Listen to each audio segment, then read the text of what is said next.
ប្រពន្ធឲ្យបងចាក់ទឹកមួយកែវឲ្យអូនហើយចេញទៅសួយសឹងកំពុងព្យាបាលខ្ញុំកុំមករំខានប្រពន្ធឲ្យអូនកើតអីហ្នឹងប្រាប់ឲ្យចេញទៅប្រពន្ធឲ្យបើកទ្វារមកហេតុអ្វីអីអ្នកចូលមកធ្វើអីរៀបការ3ឆ្នាំបងធ្វើការដូចគោដូចសេះតែអូនថាអត់ចូលចិត្តបងមិនដែលប៉ះអូនសោះព្រោះអ្នកវាអសមត្ថភាពជាងឆឹងជាអ្នកប្រុសតកោពេទ្យឯងវិញមានអីទៅប្រៀបនឹងគេបងជាប្តីអូនណាបើមិនមែនព្រោះពាក្យបណ្ដាំជីដាទេគិតថាខ្ញុំរៀបការជាមួយមនុស្សកំសាកដូចអ្នកមែនទេខ្លួនឯងអត់សមត្ថភាពកុំមកត្អូញត្អែខ្ញុំសម្លាប់អ្នកត្រឹមតែអ្នកនឹងឬ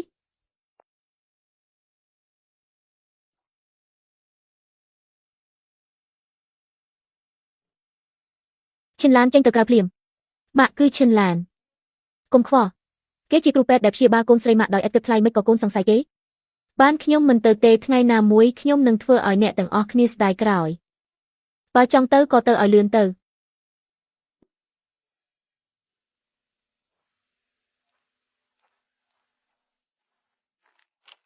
លោកឪពុកលោកថាខ្ញុំនឹងមានវាសនាខ្ពស់តែហេតុអ្វីខ្ញុំរស់នៅដូចឆ្កែបែបនេះ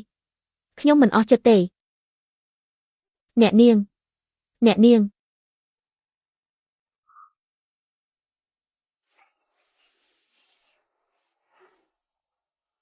ទ្រាំបន្តិចទៅខ្ញុំនឹងជូនអ្នកទៅមន្ទីរពេទ្យអ្នកនាងអ្នកមិនអីទេឯងខ្វាក់ឬមើលមិនដឹងទេថាអ្នកណាកំពុងមានបញ្ហាទៅបបឡានទៅបាន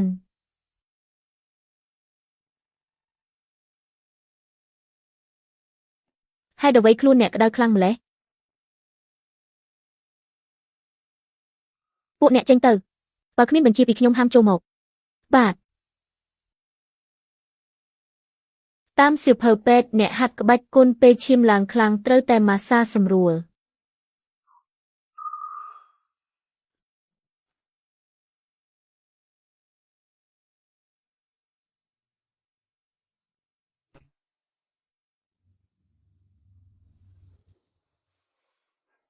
បើខ្ញុំអាចសម្រេចវិជាសៀនបានតើត្រូវខ្វល់ពីមុខមាត់គ្រួសារឈៀនឡានធ្វើអីអ្នកកំពុងរអ៊ូអ្វីអ្នកគឺប្រុសពិតជាគ្មានអ្នកណាត្រង់មែន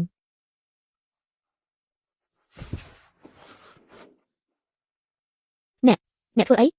សុំទោសខ្ញុំនឹកឃើញរឿងទាំងអស់ហើយមិនបាច់បកស្រាយទេអ្នកជួយជីវិតខ្ញុំរឿងយប់មិញចាត់ទុកថាស្មើគ្នាចេញទៅចេញពីបន្ទប់នេះទៅរឿងយប់មិញចាត់ទុកថាអត់មានអ្វីកើតឡើងពាក្យសម្ដីគ្មានមេត្តាប៉ុណ្ណឹងល្អជាងអ្នកគួរតែចុះហត្ថលេខានេះមានន័យថាម៉េចរឿងនេះមិនអាចលុបចោលងាយទេម៉េចអ្នកនៅមិនទាន់ពេញចិត្តទៀតឬខ្ញុំបានយកលើកដំបូងរបស់អ្នកខ្ញុំត្រូវតែទទួលខុសត្រូវលើអ្នកខ្ញុំមិនត្រូវការឲ្យអ្នកទទួលខុសត្រូវទេអ្នកនាងបន្ទាន់ណាស់ថ្នាំសម្រកទម្ងន់ថ្មីរបស់ក្រុមហ៊ុនមានបញ្ហាហើយផលិតមិនចេញទេពិនិត្យ3ដងហើយមិនមានបញ្ហាអ្វីទេបើមិនទាន់កំណត់ទេក្រុមហ៊ុននឹងខ្សែធនហើយយកវេជ្ជបញ្ជាមកឲ្យខ្ញុំពិសោធន៍រាប់មិនអស់ហើយមិនក៏ផលិតមិនចេញលំដាប់នៃការដាក់ការស្មៅនិងស្មៅយិនឆេនគឺច្បាស់គ្នាហើយនេះជាការស្រាវជ្រាវរបស់អ្នកជំនាញកម្ពុជាកុំចេះតែនិយាយផ្ដេសផ្ដាសស្មៅយិនឆេនកម្ដៅហើយនឹងទប់ស្កាត់ប្រសិទ្ធភាពការស្មៅបើតិចមិនអីទេតែផលិតកម្មច្រើនវាទប់គ្នាទើបផលិតមិនចេញអ្នកចូលចិត្តសម្ដែងខ្លាំងម្ល៉េះលេខាហ្វាងយើងទៅ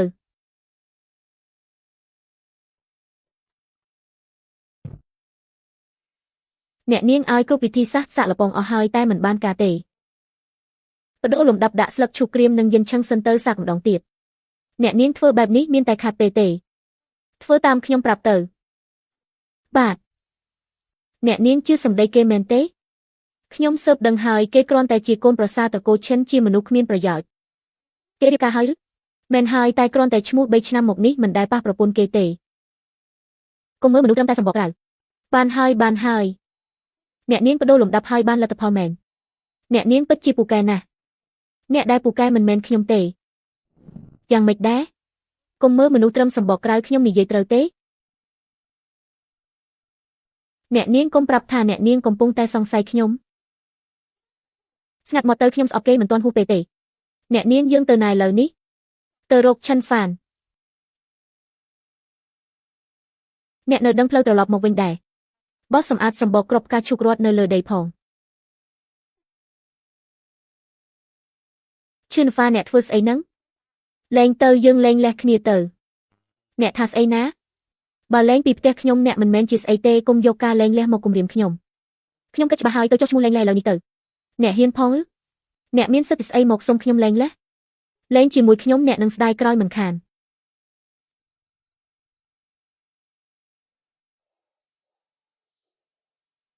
ប្រហែលជាអ្នកដែលស្ដាយក្រោយមិនមែនជាខ្ញុំទេ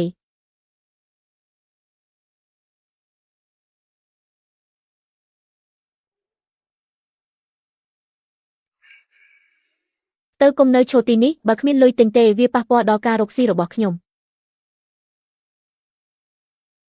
អ្នកនាងស៊ូអ្នកមកធ្វើអីនៅទីនេះ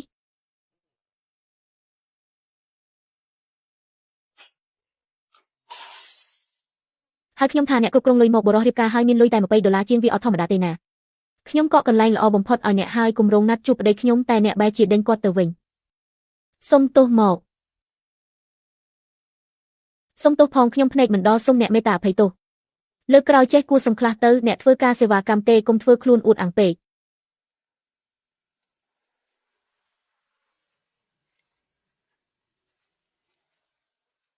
កញ្ញាស៊ូអរគុណដែលជួយចេញមុខឲ្យខ្ញុំគ្រាន់តែស្អប់ពួកមើលងាយគេហើយដែលខ្ញុំថាអ្នកជាប្តីខ្ញុំគឺដើម្បីជួយអ្នកទេកុំគិតច្រើនអីយល់ហើយខ្ញុំដឹងខ្លួនឯងទេកញ្ញាស៊ូមិនក៏ត្រឡប់មករកខ្ញុំវិញបញ្ហាក្រខ្សែសង្វាក់ផលិតកម្មដោះស្រាយបានហើយខ្ញុំមកអរគុណអ្នករឿងតូចតែទេតែរឿងការពីយប់មិញកុំលើកមកនិយាយទៀតឲ្យសោះឈឿនហ្វានល្អណាស់ហ៊ានលួចទៅតាក់ទងស្រីផ្សេងនៅក្រៅមែនទេនាងចង្រៃនេះជានរណាកុំនិយាយផ្ដេសផ្ដាសគាត់ជាមិត្តភក្តិខ្ញុំតើអ្នកនិយាយតិចមកអ្នកលួចតាក់ទងស្រីផ្សេងហើយនៅខ្លាចគេសើចចំអកទៀតអ្នកលួចមានសហាយបានចុះខ្ញុំទៅញ៉ាំបាយជាមួយមិត្តភក្តិមិនបានទេអ្នកមានមុខមាត់ទេអ្នកណាមានសហាយអ្នកមានភស្តុតាងទេរឿងអ្នកជាមួយសុនជាឆឹងត្រូវការភស្តុតាងអីទៀតខ្ញុំមិនខ្វល់ទេចុះអ្នកវិញនាងស្រីអាក្រក់អ្នកណាឲ្យសិទ្ធអ្នកមកលួចតាក់ទងប្តីខ្ញុំ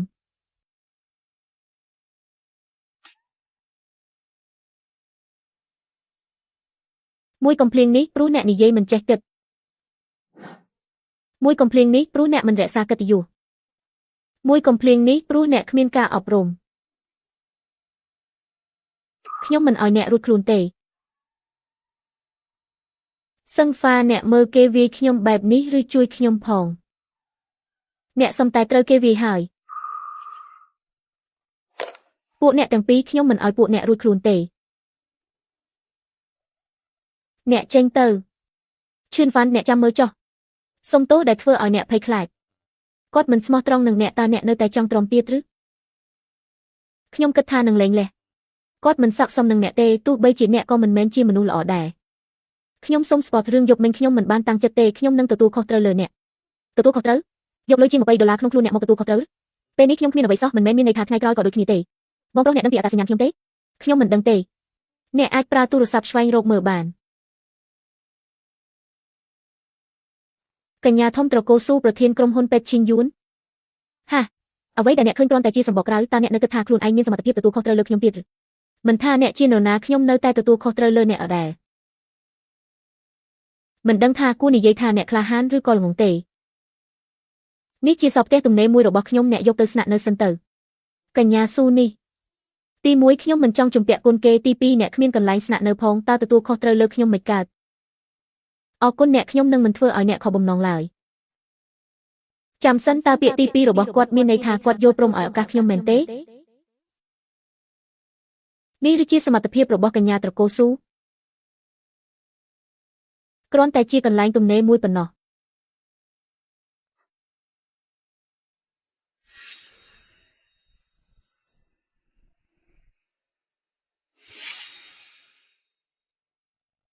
ធម្មពលក្នុងបារនេះស្ដាងពេកត្រូវរកវិធីផ្សេង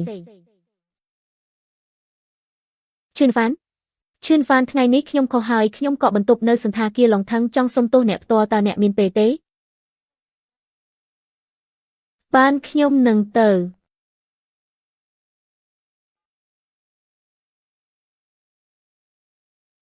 សម្លាញ់ឲ្យខ្ញុំថាហើយថាឈឿនវ៉ាន់នឹងចាញ់បោកយើងឈឿនវ៉ាន់អ្នកពិតជាខ្លាំងមែនចង់បាក់ជើងឬយ៉ាងណាតែចិត្តទៅជ្រើសរើសមួយមកបើពួកអ្នកលុតជង្គង់សុំទោសពេលនេះក៏នៅទាន់ដែរ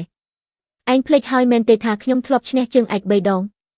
អញចេះចោះឯងលូនក្រោមជើងខ្ញុំទៅខ្ញុំនឹងលើកលែងឲ្យលូនទៅអាងប់ហើយខ្ញុំចប់ហើយ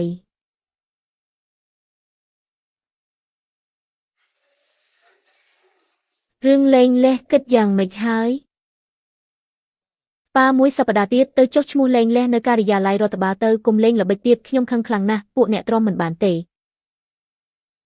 ខ្ញុំភ័យខ្លាចណាស់សុំថ្លៃសងជំងឺចិត្ត$500សមរម្យទេ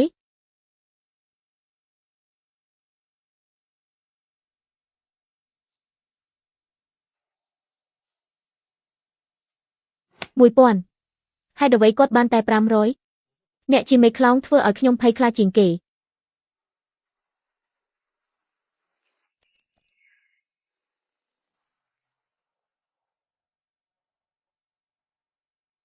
ជួយផង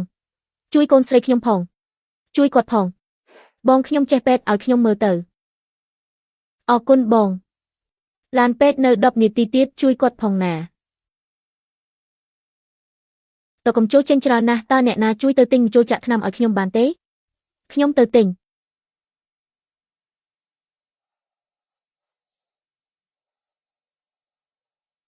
ឆាន់ហ្វាន់អប្រយោជន៍ឯងមកធ្វើអីនៅទីនេះអ្នកស្រីគាត់កំពុងជួយសង្គ្រោះកូនស្រីខ្ញុំជួយសង្គ្រោះគាត់ជាកូនប្រសារខ្ញុំជាអប្រយោជន៍ស៊ីចុកខ្ជិលច្រអូសចេះពេទ្យឯណាកុំចាញ់បោកគាត់ប្អូនប្រុសតើប្អូនមានបានអនុញ្ញាតពេទ្យទេខ្ញុំអត់មានទេតែខ្ញុំធានាថាជួយកូនស្រីអ្នកបាននៅខ្វះតែម្ជុលចុងក្រោយមួយទៀតអត់បានសោះហ៊ានព្យាបាលមែនទេចេញទៅ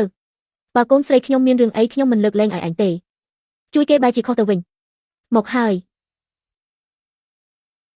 ពលអាហារធ្ងន់ធ្ងរណាស់ជីវិតកំពុងតែគ្រោះថ្នាក់ពិបាកនិងសង្គ្រោះណាស់មិនក៏ទៅជាបែបនេះឬមួយមកពីអាម្នាក់នោះធ្វើអីផ្ដេសផ្ដាសទើបធ្វើឲ្យកាន់តែធ្ងន់ធ្ងរ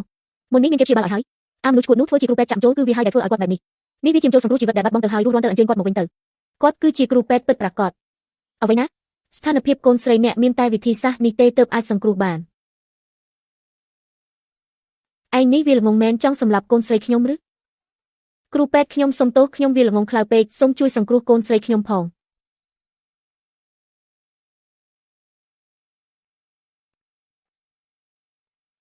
បងប្រុសបងមានអារម្មណ៍យ៉ាងណាដែរម៉ាក់កូនធូរស្រាលច្រើនហើយប្អូនប្រុសមិញនេះប្អូនប្រាំចូលសង្គ្រោះជីវិតមែនទេ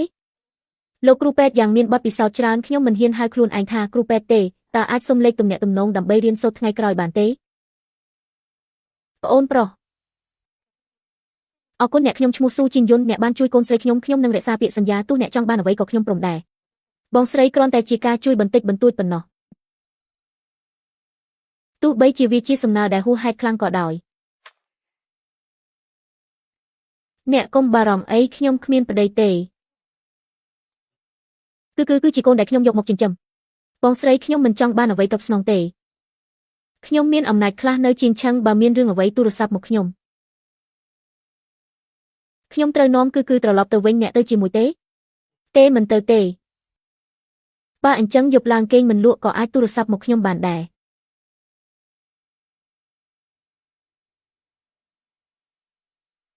ម៉ាក់ឲ្យបងប្រុសម្នាក់នោះធ្វើជាប៉ារបស់គឺទៅ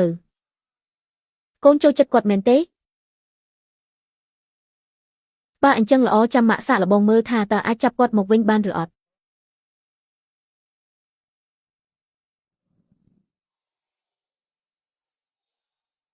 លៀងឈីគាត់ខ្សោយណាស់ត្រូវរកវិធីរកលុយទិញថ្នាំទិព្វពិធីជប់លៀងលោកយាយនៅមួយសប្តាហ៍ទៀតឃើញដល់ប្តីប្រពន្ធយើង3ឆ្នាំអ្នកមកចូលរួមសិនចាំលេងលេះខ្ញុំចង់ដឹងណាស់ថាលើកនេះអ្នកចង់លេងល្បិចអ្វីទៀតបានបងសម្លាញ់ចិនហ្វាន់ព្រមទៅចូលរួមពិធីជប់លៀងលោកយាយហើយតើបងគិតដោះស្រាយជាមួយគាត់មិនដែរលើកនេះខ្ញុំនឹងធ្វើឲ្យគាត់អាម៉ាស់មុខហើយរស់នៅលើទេសរុញពេញមួយជីវិតតែគាត់ស្រាប់តែខ្លាំងម្លេះគ្រាន់តែជាក្បាច់គុនក្មេងលេងខ្ញុំបានចំណាយលុយច្រើនជួលជាងឆឹងអ៊ីជាមកហើយជាងឆឹងអ៊ីជានឹងឬត្រូវហើយអ្នកណាដែលប្រឆាំងនឹងគាត់គឺមានតែស្លាប់ឬពិការចិនហ្វាន់មិនរួចខ្លួនទេ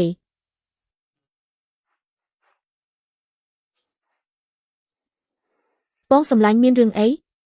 ឈប់ធ្វើអីទៀតហើយឬខ្លួនបងមានរបួសទុកពេលក្រោយចុះ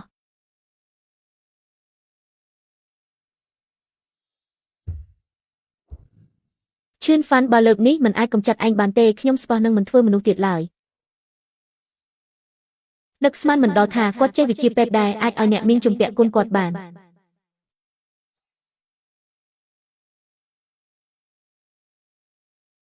ជៀនអ្នកនាងនៅក្រុងជឹងទូគេមកដេញដល់ទៀតហើយខ្ញុំប្រាប់ហើយតើថានៅទីក្រុងជៀងឆឹងខ្ញុំក៏អាចអភិវឌ្ឍបានល្អដែរ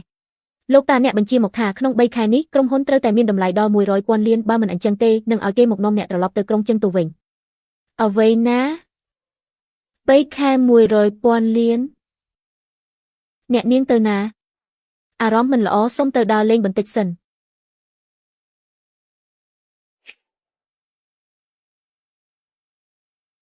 អ្នកនាងពីមុនមិនចូលចិត្តតុបតែងខ្លួនទេតា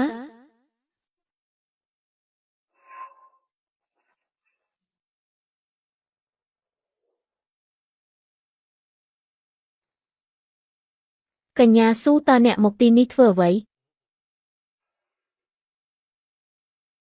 តើអ្នកទៅធ្វើអ្វីមកទៅទិញថ្នាំបន្តិចបន្តួចសម្រាប់បើកម្លាំងឈួតមែនតើយប់នេះអ្នករវល់ទេអត់ទេ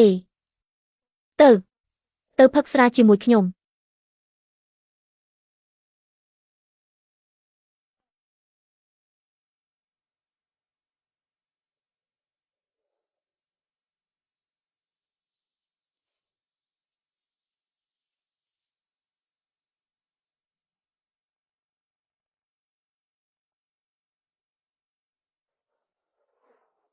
កញ្ញាស៊ូតើអ្នកមានរឿងអ្វីក្នុងចិត្តមែនទេខ្ញុំហៅអ្នកមកគឺឲ្យអ្នកបើកឡានឲ្យខ្ញុំកុំសួរច្រើនពេកនិយាយមកមើលទៅខ្ញុំអាចជួយអ្នកបានអ្នកជួយខ្ញុំឬបានតើក្នុងរយៈពេល3ខែធ្វើឲ្យតម្លៃទីផ្សារថ្នាំឈាមយ៉ានឡើងដល់10,000 លានអ្នកធ្វើបានទេបើបញ្ចេញថ្នាំល្បីល្បាញមួយមុខតើបានទេអ្នកបម្រើយកក្រដាសមួយសន្លឹកនិងពេជ្រមកឲ្យខ្ញុំថ្នាំជូយ៉ានដានអាចជួយឲ្យស្បែកស្អាតនិងបង្កើនសម្រស់កុំស្លូតត្រង់ពេកអីស្រីស្អាតផឹកស្រាតែម្នាក់ឯងអាប់សុកណាស់មកលេងជាមួយខ្ញុំទៅអញ្ចឹងអ្នកត្រូវសួរមិត្តប្រុសខ្ញុំសិនថាគេយល់ព្រមអត់មិត្តភក្តិអ្នកមិនស័ក្តិសមនឹងគាត់ទេបើចេះគិតគូរឆាប់ទៅឲ្យឆ្ងាយទៅបើអ្នកចេះគិតគូរគួរតែឆាប់ទៅឲ្យបាត់ហ៊ានឡើងសង្វៀនប្រកួតគ្នាទេជាការប្រកួតរវាងបុរសនិងបុរសកុំខ្វល់ពីគេយើងទៅវិញទៅមិនអីទេខ្ញុំក៏ចង់សាកល្បងខ្លួនឯងដែរសមត្ថភាពពេលនេះអ្នកគួរតែហៅឡានពេទ្យឲ្យខ្លួនឯងសិនទៅ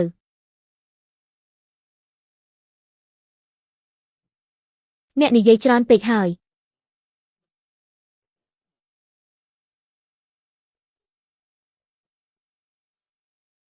មានតែប៉ុណ្្នឹងទេខ្ញុំវាតម្លៃគាត់ខ្ពស់ពេកហើយតោះយើងទៅភ្លៀងខ្លាំងណាស់យប់នេះអ្នកទៅស្នាក់នៅវីឡាខ្ញុំសិនទៅចា៎ឡានខូចហើយវីឡានៅជិតនេះទេយើងរត់ទៅវិញទៅ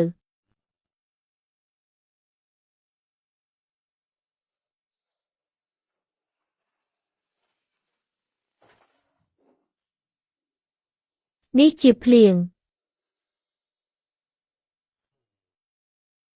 ធំមែនខ្ញុំប្រមានអ្នកណាកុំឲ្យគិតរឿងមិនល្អអ្នកកុំបារម្ភអីវានឹងមិនកើតឡើងដូចលើកមុនទៀតទេខ្ញុំទៅងូតទឹកសិនមុនពេលខ្ញុំចុះមកវិញអ្នកហាមឡើងទៅលើបានខ្ញុំបើកភ្លើងហើយបដូរខោអាវសិន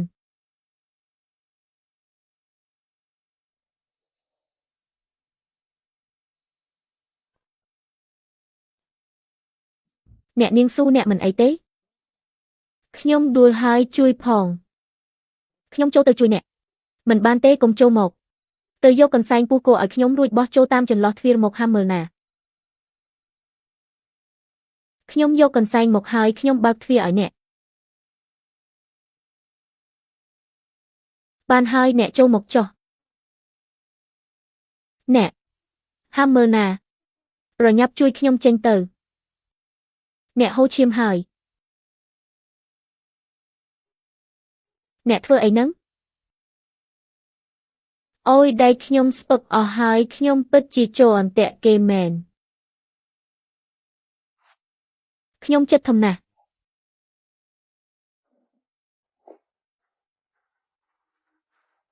របួសតិចតួចទេខ្ញុំធ្វើខ្លួនឯងបានស្ងាត់មាត់ទៅបានហើយសម្រាកទៅឆាប់គេងទៅអាងអីហ៊ានមកគំរាមខ្ញុំទៀតមិនដឹងមានរឿងអីខ្ញុំស្ទើរតែគ្រប់គ្រងខ្លួនឯងមិនបានតើមកពីគេមានកាយសម្បទាពិសេសមែនទេ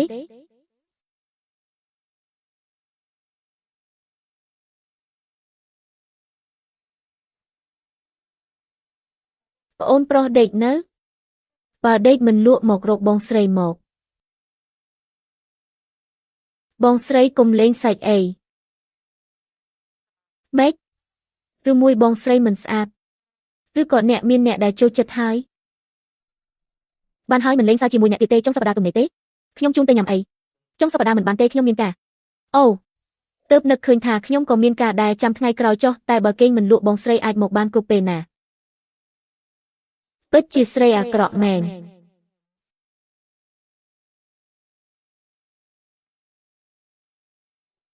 អ្នកប្រុសនេះជាលិខិតអញ្ជើញពិធីខួបកំណើតលោកយាយត្រកូលឈិនតែឈិនហ្វានចូលទៅនៅនឹងមែនទេបដិសេធទៅចុះឈិនហ្វានទៅដែរឬទេពួកគេហាក់ដូចជាព្រមព្រៀងគ្នាលែងលះគ្នានៅក្នុងពិធីនោះឈិនឡាននោះមិនមានចិត្តល្អឡើយប្រាប់ត្រកូលឈិនទៅខ្ញុំនឹងទៅចាស់មួយទៀតពេលស៊ើបអង្កេតឈិនហ្វានខ្ញុំរកឃើញរឿងគួរឲ្យចាប់អារម្មណ៍ខ្លះនេះជាប្រពន្ធរបស់ឈិនហ្វានឈិនឡានមែនទេបុរសនោះគឺស៊ុនជៀនឆឹងពីក្រុមហ៊ុនអស្ធានឆឹងវីដេអូទាំងនេះស៊ុនជៀនឆឹងលួចថតផ្ញើទៅគេហទំព័រក្រៅប្រទេសឈិនឡានខ្លួនឯងក៏មិនដឹងដែរតើជាចិត្តអ្វីចាំបន្តិចបើកវីដេអូមិញមកមើលវិញអ្នកនាងកុំប្រាប់ថាកុំគិតផ្ដេសផ្ដាសខ្ញុំមានការងារត្រូវធ្វើត្រូវហើយយកវិជ្ជាបញ្ជានេះទៅធ្វើគំរូសាកល្បងមើលប្រសិទ្ធភាពចាអ្នកនាងមានរឿងល្អខ្លាំងណាស់ម៉ាក់ភ្ញាក់ផ្អើលរឿងអីកញ្ញាធំត្រកូលស៊ូគាត់យល់ព្រមមកចូលរួមពិធីជប់លៀងលោកយាយហើយអ្វីហេតុអ្វីគាត់មកមិនបាច់សួរទេប្រកាសជាមកព្រោះតែមុខមាត់របស់ជៀនឆឹងប្រហែលជាមែនហើយតើស៊ូឈីងយ៉ានពេញចិត្តខ្ញុំទៅមកចង់រាប់អានខ្ញុំមែនទេអ្នកនាងពូកែណាស់ខ្លាំងជាងអាសម្រាមឈឿនហ្វាន10000ដងឈឿនហ្វានគាត់គ្មានសិទ្ធិមកប្រៀបធៀបជាមួយខ្ញុំទេចាំមើលចុះខ្ញុំនឹងធ្វើឲ្យគាត់ស្ដាយក្រោយ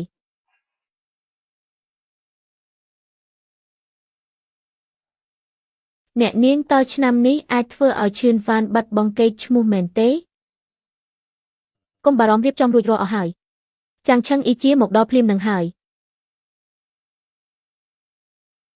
ឈោស្ងៀមធ្វើអីមកបោះដីឲ្យស្អាតទៅគ្មានចេះមើលមុខមើលក្រោយសោះខ្ញុំមិនមែនជាអ្នកបម្រើផ្ទះត្រកូលឈិនទេថ្ងៃនេះខ្ញុំមកដើម្បីលេងលេះជាមួយឈិនឡានអ្នកនិយាយថាអ្វីណាខ្ញុំចង់លេងលេះលោកយាយឲ្យជួយរកយុទ្ធធម៌ឲ្យចៅផងឈឿនហ្វានគាត់លួចទៅមានស្រីនៅខាងក្រៅចៅពិតជាកំសត់ណាស់អ្វីណាហ៊ានដល់ថ្នាក់នេះផងហ៊ានលួចមានស្រីហើយនៅហ៊ានសុំលេងលេះទៀតអ្នកណាខ្លះចាប់គាត់ឲ្យខ្ញុំឯងជាកូនប្រសារបែរជាលួចមានស្រីហើយនៅហ៊ានមកចាប់ប្រកាន់គេទៀតអ្នកណាទៅចាប់ប្រកាន់គេឯងលួចមានស្រីហើយនៅឲ្យគេមកវាខ្ញុំទៀតចុះឯងជាមួយស៊ុនជៀនឆឹងវិញយ៉ាងម៉េចដែរជៀនឆឹងគឺជាមិត្តប្រុសរបស់ខ្ញុំយើងទាំងពីរអ្នកស្អាតស្អំណាស់លាហើយហ៊ានប្រមាថថៅកូនឈិនរបស់ខ្ញុំហូបរបស់ខ្ញុំពាក់របស់ខ្ញុំថែមទាំងប្រមាថកិត្តិយសកូនខ្ញុំទៀតវី100រំពាត់វី100រំពាត់ថោកពេកហើយវីបំបាក់ជើងគាត់ទៅបានវីបំបាក់ជើងអាតរិឆាននេះ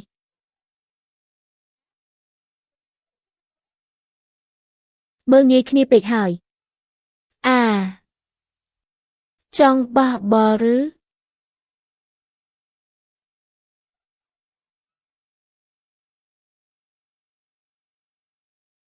តើចង់ឲ្យខ្ញុំនៅស្ងៀមឲ្យអ្នកធ្វើបាបឬគាត់មានតែម្លងកាយខ្ញុំបានត្រៀមខ្លួនរួចរាល់អស់ហើយបងយុនអាចឈប់បានហើយ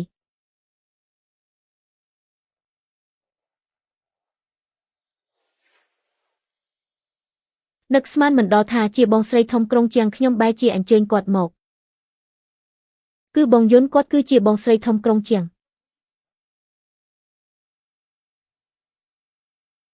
បងស្រីយុនគឺអាម្នាក់នេះហើយសូមបងចាត់ការចាប់វាទៅគួរឲ្យចាប់អារម្មណ៍ណាស់បងស្រីយុនស្រីម្នាក់នេះឈប់សិនទៅរងចាំមើលរឿងទៅមានបងស្រីធំក្រុងជាងចេញមុខហើយឈិនវ៉ាន់ស្លាប់មិនខានឈិនវ៉ាន់បើឯងស្គាល់ឈ្មោះបងស្រីធំក្រុងជាងហើយចូលលុតជង្គង់ចុះបងស្រីយុនចាត់ការបានហើយឯងចូលមកចិត្តបន្តិចមកបងស្រីយុនបំបាក់ជើងវាសិនទៅឯងមានសិទ្ធិអ្វីឲ្យគាត់លុតជង្គង់បងស្រីយុនបងយើងមិនមែននិយាយគ្នាហើយឬឈិនវ៉ាន់ជាអ្នកមានគុណជួយជីវិតកូនស្រីខ្ញុំឯងឲ្យខ្ញុំចាត់ការគាត់អ្វីតែខ្ញុំបងលុយឲ្យបងអស់ហើយណាសងលុយឲ្យគេវិញទៅនេះអ្នកមានគុណអីអាសម្រាមនេះមិនក៏សំណាងម្លេះ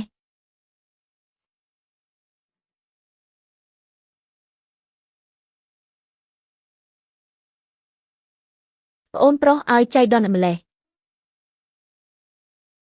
មែនហើយចៃដន្យមែនគាត់ជាប្រពន្ធអ្នកគួរតែលែងគ្នាទៅគាត់មិនស័ក្តិសមនឹងអ្នកទេ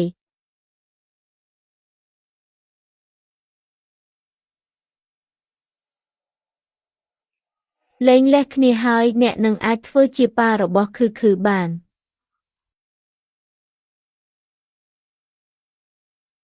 បងកុំលេងសាច់អីក៏មែនដែរការងារសំខាន់ជាងអ្នកចង់ដោះស្រាយយ៉ាងណាធ្វើទៅបងនឹងជួយអ្នកឈូហ្វានអ្នកចង់ធ្វើអ្វីអ្នកនិយាយមក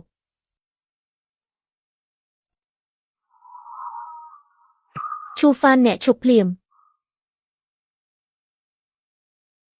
អាណិតបងថ្លៃអ្នកមែនទេគាត់ជាដៃគូសហការរបស់គ្រួសារខ្ញុំបើអ្នកហ៊ានប៉ះគាត់បន្តិចខ្ញុំមិនលើកលែងឲ្យអ្នកឡើយថ្ងៃនេះខ្ញុំនឹងប៉ះគាត់តើអ្នកធ្វើអ្វីខ្ញុំបាន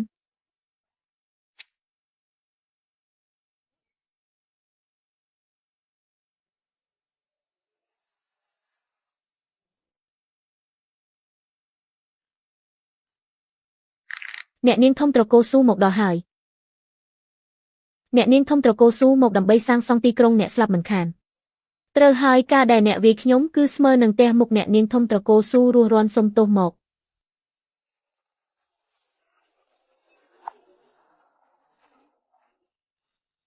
គាត់ហេតុអ្វីមកទីនេះអូលីជាតើអ្នកមកផ្ទះត្រកូលជីនរបស់ខ្ញុំធ្វើអ្វីអ្នកឈួតហើយនោះគឺជាអ្នកនាងធំត្រកូលស៊ូគាត់គឺជាអ្នកនាងធំត្រកូលស៊ូ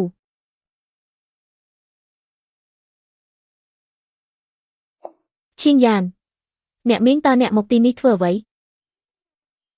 គោកនឹងគឺជារបស់អ្នកនាងធំត្រកូលស៊ូដែលជាបងធំនៅជាងឆឹងមែនទេអ្នកនាងស៊ូអ្នកនាងមកដល់ហើយអ្នកនាងត្រូវតែជួយរកយុទ្ធធម៌ឲ្យខ្ញុំណា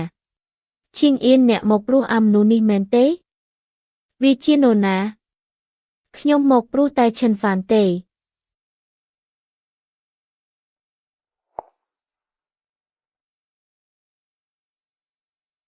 ហេតុអ្វីវាគ្រាន់តែជាមនុស្សកំសាកម្នាក់តើវាមានសិទ្ធិអ្វីបងសម្លាញ់ហេតុអ្វីរឿងវាទៅជាបែបនេះសួរខ្ញុំចុះខ្ញុំទៅសួរអ្នកណាសុំទោសខ្ញុំឆេវឆាវពេកហើយស្រីដែលអ្នកថាវាអ្នកលើកមុនគឺគាត់មែនទេដល់ពេលនេះយើងត្រូវតែប្រកែកថាឈិនហ្វៀនមានស្រីខាងក្រៅអ្នកធ្វើតាមខ្ញុំទៅ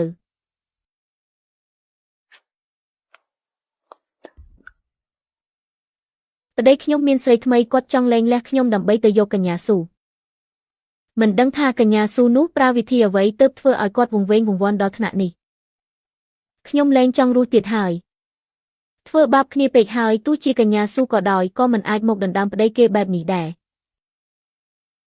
អ្នកទាំងពីរនិយាយស្អីហ្នឹងលោកយាយគាត់ចង់ប្រើអំណាចមកគៀបសង្កត់ខ្ញុំហើយកញ្ញាស៊ូរឿងនេះត្រូវតែមានយុត្តិធម៌ការដែលអ្នកលួងលោមឈិនហ្វានគឺជារឿងខុស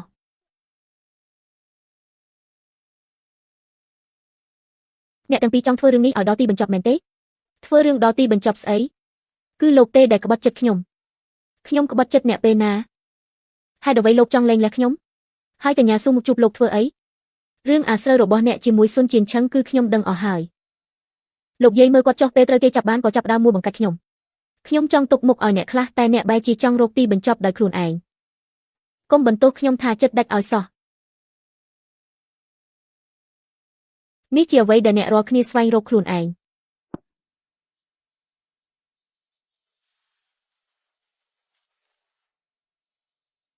អ្នកទាំងអស់គ្នានេះហើយជាមូលហេតុពិតដែលខ្ញុំលែងលះជាមួយឈិនឡាន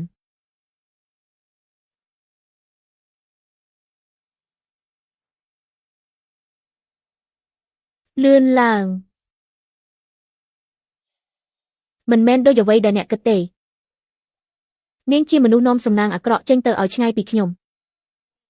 តើអ្នកណាទៅលួចមានស្រីមានប្រុសមើលឲ្យច្បាស់ទៅហេតុអ្វីបានជាអ្នកមានវីដេអូនេះអ្នកលួចថតខ្ញុំមែនទេចង់ដឹងមែនទេសួរគាត់ទៅស៊ុនជៀនឆឹងអ្នកត្រូវពន្យល់ខ្ញុំឲ្យច្បាស់ខ្ញុំមិនដឹងទេមិននឹកស្មានថាស៊ុនជៀនឆឹងគឺជាអ្នកល្បីក្នុងគេហទំព័រអភិសបរទេសមានអ្នកតាមដានរាប់សែនអ្នកទាញយកកម្មវិធីបដូរអេបទៅខ្ញុំនឹងផ្ញើលីងឲ្យប្រាប់ឲ្យដឹងចុះក្នុងនឹងសុទ្ធតែវីដេអូសកម្មភាពរបស់គាត់និងអ្នកនាងឈិនស្ដាប់ឲ្យច្បាស់ណាគឺវូជាកម្មវិធីបំបែកជញ្ជាំងគេធ្វើម៉េចកម្មវិធីបំបែកជញ្ជាំងអីអាមនោះល្ងងឲ្យលោកយាយពេលនេះអ្នកគួរតែដឹងហើយថាហេតុអ្វីបានជាខ្ញុំលែងលះធ្វើខ្លួនឯងទេកុំបន្ទោសអ្នកណាទៅការិយាល័យចុះបញ្ជីឥឡូវនេះទាំងអស់នេះព្រោះតែអ្នកចង់លែងលះមែនទេកុំសង្ឃឹមខ្ញុំនឹងតាមរំខានអ្នកមួយជីវិតទី1លែងលះជាមួយឆាន់ហ្វានទី2សុំទោសឈីងយ៉ានហើយបកស្រាយរឿងដែលអ្នកមួបង្កាច់គាត់បើមិនព្រមខ្ញុំនឹងឲ្យគេកាត់ដៃអ្នកទាំងពីរហើយប្រកាសនោះជាសាធារណៈអ្នកជ្រើសរើសទៅខ្ញុំសុំទោសមិនបានទេ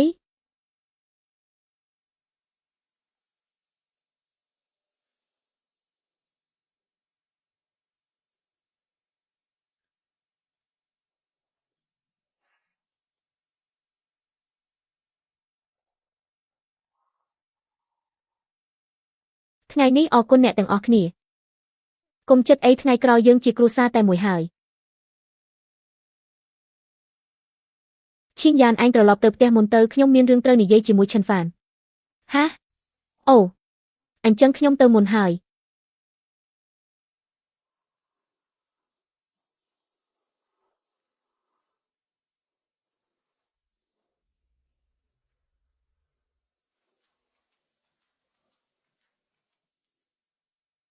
អ្នកជាមួយឈីងយ៉ានផ្ទះយើងមានរឿងអីមែនទេរឿងអីទៅកុំធ្វើពុតជាមិនដឹងគាត់មិនដែលយកចិត្តទុកដាក់លើប្រុសណាខ្លាំងបែបនេះទេអ្នកមានចិត្តលើគាត់មែនទេអ្នកនឹងឈីងយ៉ានមិនមែនមនុស្សក្នុងពិភពតែមួយទេល្អបំផុតអ្នកគួរតែបោះបង់គំនិតនោះចោលទៅពេលនេះខ្ញុំពិតជាមានគម្លាតពីគាត់មែនតែខ្ញុំអាចខំប្រឹងបានខំប្រឹងទៅ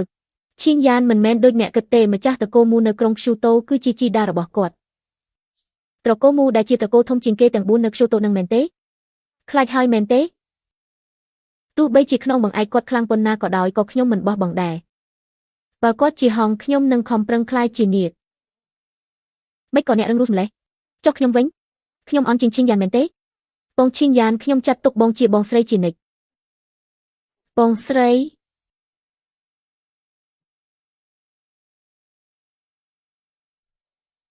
បងចង់ធ្វើអីហ្នឹងចាំដល់ពេលអ្នកបានស្គាល់រសជាតិខ្ញុំហើយអ្នកនឹងលែងនឹកដល់ឈីងយ៉ានទៀតបងស្ងប់អារម្មណ៍សិនទៅប្អូនប្រុសឲ្យអ្នកគេចមិនផុតពីដៃខ្ញុំទេស្រីពិតជាគួរឲ្យខ្លាចមែនស្ទើរតែទុកចិត្តមិនជាប់ទៅហើយកញ្ញាស៊ូខ្ញុំបានសន្យាថានឹងទទួលខុសត្រូវលើអ្នកខ្ញុំនឹងធ្វើវាឲ្យបានទោះបីជាអ្នកមានត្រកូលមូនៅពីក្រោយខ្នងក៏ដោយលោកគ្រូពេទ្យយ៉ាងមែនទេខ្ញុំចិនហ្វានមិនដឹងថាលោកមានវិធីរកថ្នាំជូយ៉ានដានបានដែរឬទេតើអ្នកនាងអ្នកមិនស្គាល់ខ្ញុំទេខ្ញុំជាលេខាវាងណាលេខាវាងហ្នឹងឬគឺថ្នាំជូយ៉ានដានគ្រាន់តែលេបមួយគ្រាប់ស្បែកខ្ញុំក្មេងជាងវ័យជិត10ឆ្នាំនេះវាថ្នាំទឹកច្បាស់ណាស់ថ្លៃដើមខ្ពស់ណាស់មែនទេ300 យួនថ្លៃដើមថ្នាំជូយ៉ានដានមួយគ្រាប់គឺត្រឹមតែ300 យួនប៉ុណ្ណោះអ្នកថាអ្វីណារូបមន្តថ្នាំអ្នកពិតជាខ្លាំងមែនបើមានថ្នាំនេះក្រុមហ៊ុនយើងនឹងមានតម្លៃរាប់រយលានមិនខានចិនហ្វាននេះពិតជាធ្វើឲ្យគេភ្ញាក់ផ្អើលមែន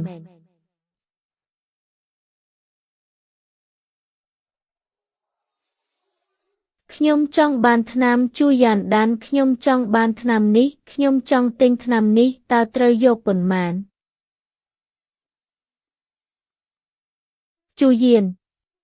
จูเย็นดันកំពុងតែរៀបចំនៅឡើយទេចំនួនមិនច្រើនទេយើងនឹងបើកកិច្ចប្រជុំផ្សព្វផ្សាយផលិតផលថ្មីឆាប់នេះដើម្បីធានាថាគ្រប់គ្នាអាចទិញបានមួយសប្តាហ៍ទៀតយើងនឹងបើកកិច្ចប្រជុំផ្សព្វផ្សាយផលិតផលថ្មីកំណត់តម្លៃ50,000ក្នុងមួយគ្រាប់ផ្ដោតលើក្រុមស្ត្រីអភិជនក្នុងសង្គមយល់ហើយម្យ៉ាងទៀតជួយបង្កើតកេរ្តិ៍ឈ្មោះឲ្យឈិនហ្វាន់ផង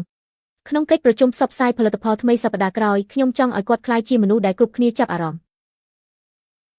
បើអ្នកចង់ទទួលខុសត្រូវលើខ្ញុំតើអ្នកអាចធ្វើជាមនុស្សគ្មានឈ្មោះល្បីបានយ៉ាងម៉េចទៅឈិនហ្វាន់សង្ឃឹមថាអ្នកពិតជាអាចជួយខ្ញុំឲ្យរួចផុតពីគ្រប់យ៉ាងនេះបានមែនចុះ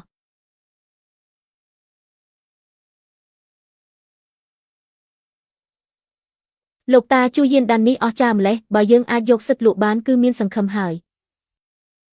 ថ្លៃសិទ្ធិលក់វាថ្លៃខ្លាំងណាស់យើងមិនអាចមានលទ្ធភាពបង់ទេលោកគ្រូពេទ្យយ៉ាងឲ្យលោកចាំយូរហើយបងប្រុសឈិនអញ្ជើញអង្គុយចុះ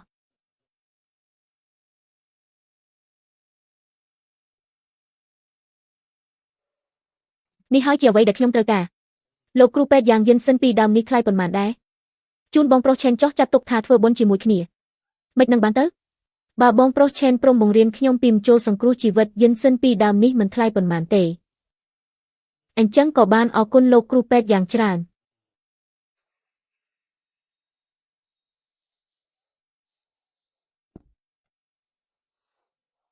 ខ្ញុំស្មានថាអ្នកជាមនុស្សអស្ចារ្យមិននឹកស្មានថាចេះតែបោកប្រាស់ជីតាខ្ញុំសោះកញ្ញាតើកញ្ញានិយាយអី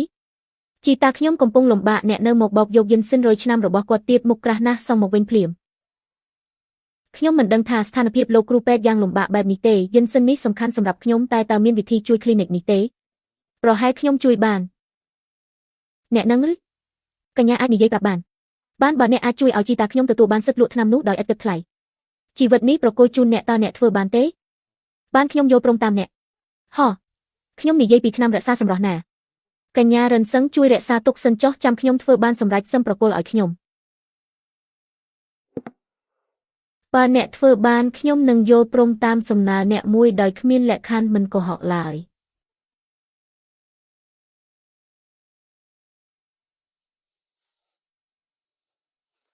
កញ្ញាស៊ូអ្នកមកធ្វើអីទៅលាងដៃញ៉ាំបាយទៅ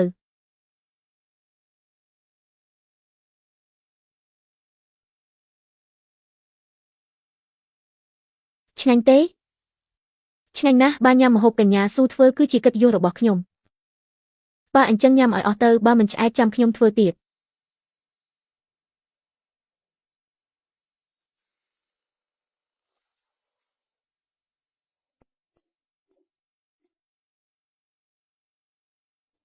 ឈប់ញ៉ាំទៅអាហារពេលល្ងាចឯងធ្វើខ្លួនឯងទៅ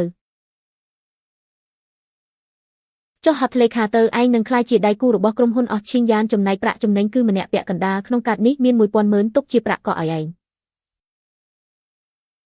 មិនមើលខ្លឹមសារទេមិនខ្លាចខ្ញុំលក់ឯងទេបើលក់ខ្លួនឲ្យអ្នកនាងស៊ូខ្ញុំសុខចិត្តដោយស្ម័គ្រចិត្តសប្តាហ៍ក្រោយមានកម្មវិធីសម្ពោធឯងត្រូវទៅជាមួយខ្ញុំមិនមែនឯងត្រូវទទួលខុសត្រូវលើខ្ញុំទេគ្មានឈ្មោះគ្មានឋានៈតើឲ្យខ្ញុំទទួលខុសត្រូវយ៉ាងម៉េចអ្នកនាងស៊ូខ្ញុំទៅមែនហើយខ្ញុំមានមិត្តម្នាក់ចង់បានសិទ្ធិលក់ឈូយ៉ានដានតើអាចលើកលែងថ្លៃសិទ្ធិបានទេឯងជាម្ចាស់ប៉ាតង់ឯងសម្រេចចិត្តទៅរកលេខាធិការវាងដើម្បីព្រៀងកិច្ចសន្យាទៅអ្នកនាងស៊ូអរគុណអ្នកនាងខ្ញុំមិនចូលចិត្តឲ្យឯងហៅខ្ញុំថាអ្នកនាងស៊ូទេឈីងយ៉ានស្អែកយប់មានកម្មវិធីជប់លៀងឯងទៅជាមួយខ្ញុំទៅ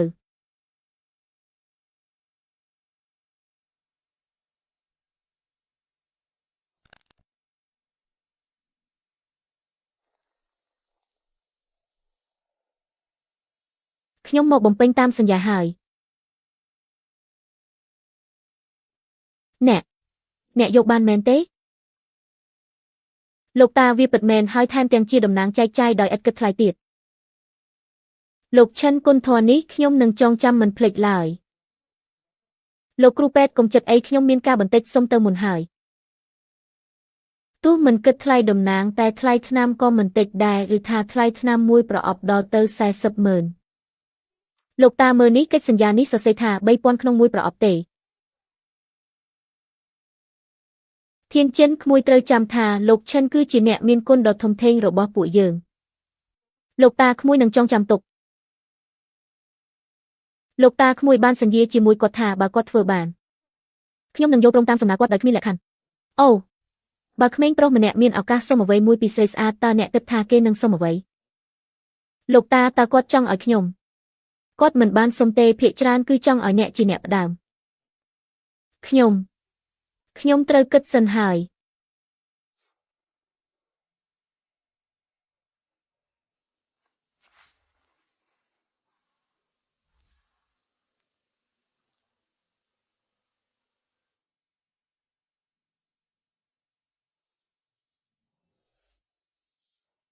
ហាត់ដល់កម្រិត3ហើយអាចរៀនមន្តអាគមបានហើយរៀនអាមួយនេះទៅចុះ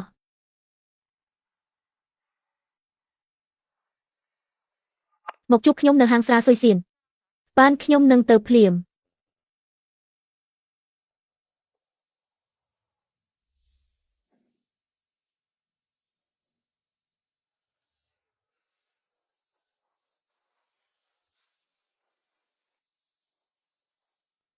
មិនអីទេអ្នករងចាំសិនទៅថ្ងៃនេះអ្នករៀបចំគឺលោកឡូជីនយួនជាអ្នកជំនួញអចលនទ្រព្យគាត់ទិញថ្មមានតម្លៃខ្លាំងណាស់តាមខ្ញុំទៅមើលទៅអ្នកនៅទីនេះសិនចុះខ្ញុំទៅបន្ទប់ទឹកបន្តិច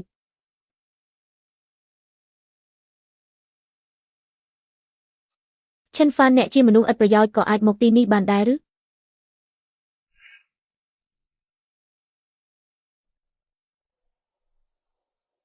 តារាល្បីដូចអ្នកមកបានចុះហេតុអ្វីខ្ញុំមកមិនបានចុះម៉េចការដែលជាងឆឹងលេងវីដេអូគ្រាន់តែជាចំណងចំណូលចិត្តខ្ញុំទទួលយកបានយូរហើយចុះអ្នកវិញជាមនុស្សប្រុសទុនជ្រាយមានសិទ្ធិអ្វីមកសើចចំអកខ្ញុំទទួលយកខ្ញុំឃើញថាបន្ទាប់ពីវីដេអូធ្លាយចេញមកក្រៅពីគាត់ក៏គ្មានអ្នកណាត្រូវការអ្នកទៀតដែរមែនទេអ្នកទៅប្រកាន់គាត់ធ្វើអីគាត់នាំស៊ូសៀវជាមកធ្វើឲ្យខូចការធំដែលយើងចង់រាប់អានលោកលូត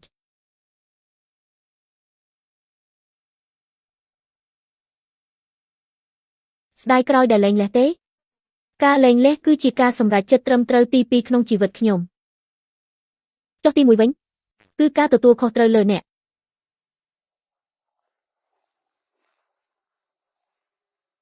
នាងស៊ូអាចមកបានខ្ញុំពិតជាមានកិត្តិយសណាស់លោកលូកុំចិត្តអី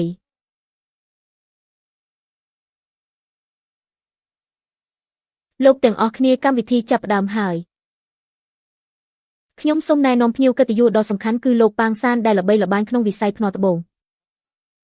ទាំងនេះបងប៉ាងជាអ្នកណែនាំខ្ញុំចំណាយអស់100លានគាត់ថាអាចកាត់បានត្បូងពណ៌បៃតងតម្លៃកើន10ដងថ្ងៃនេះយើងនឹងកាត់ត្បូងនៅទីនេះតែម្ដង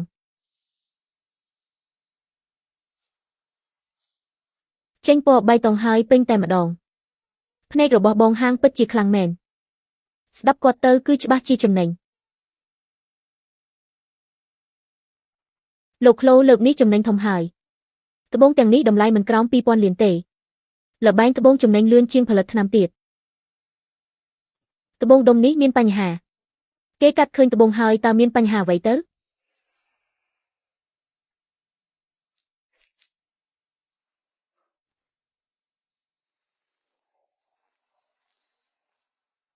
លោកក្លូខ្ញុំបំពេញការងាររួចហើយខ្ញុំសុំទៅមុនបានខ្ញុំជូនអ្នកទៅលោកក្លូកុំឲ្យគាត់ទៅឲ្យសោះគាត់បោកលោកហើយ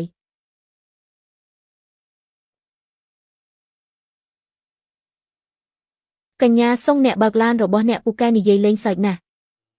ខ្ញុំមិនបាននិយាយលេងទេឈិនហ្វាសូមជឿខ្ញុំចុះថ្មដើមនេះមានបញ្ហាពិតមែនឈិនហ្វានអ្នកចង់ល្បីខ្លាំងពេកហើយលោកម្ចាស់លូគេគ្រាន់តែជាមនុស្សពឹងប្រពន្ធចិញ្ចឹមតើគេចេះអ្វីពីការភ្នាល់ថ្មគេគ្រាន់តែមកបង្កបញ្ហាទេអ្នកឯងហ៊ានសង្ស័យលើផាងសានភ្នែកខ្មោចរបស់ខ្ញុំផងអ្នកណាខ្លះបណ្ដេញវាចេញទៅលោកម្ចាស់លូឈិនហ្វានគឺជាមនុស្សរបស់ខ្ញុំ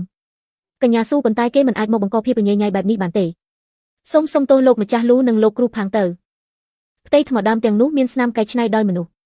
កាត់ចូលទៅខាងក្នុងមួយកាំបិតទៀតនឹងដឹងថាពិតឬខ្លាំងខ្លាយបើអ្នកជឿជាក់ម្លេះហ៊ានភ្នាល់ទេបើអ្នកនិយាយខុសអ្នកត្រូវលុតជង្គង់ព្រុសដូចឆ្កែហេតុអ្វីមិនហ៊ានបើខ្ញុំនិយាយត្រូវអ្នកឯងទេដែលត្រូវលុតជង្គង់ព្រុសដូចឆ្កែលោកម្ចាស់លូកាត់មួយកាំបិតមិនខាតបងអ្វីទេសាក់លបងឲ្យគេឃើញទៅយើងក៏បានមើលកំសាន្តដែរបាន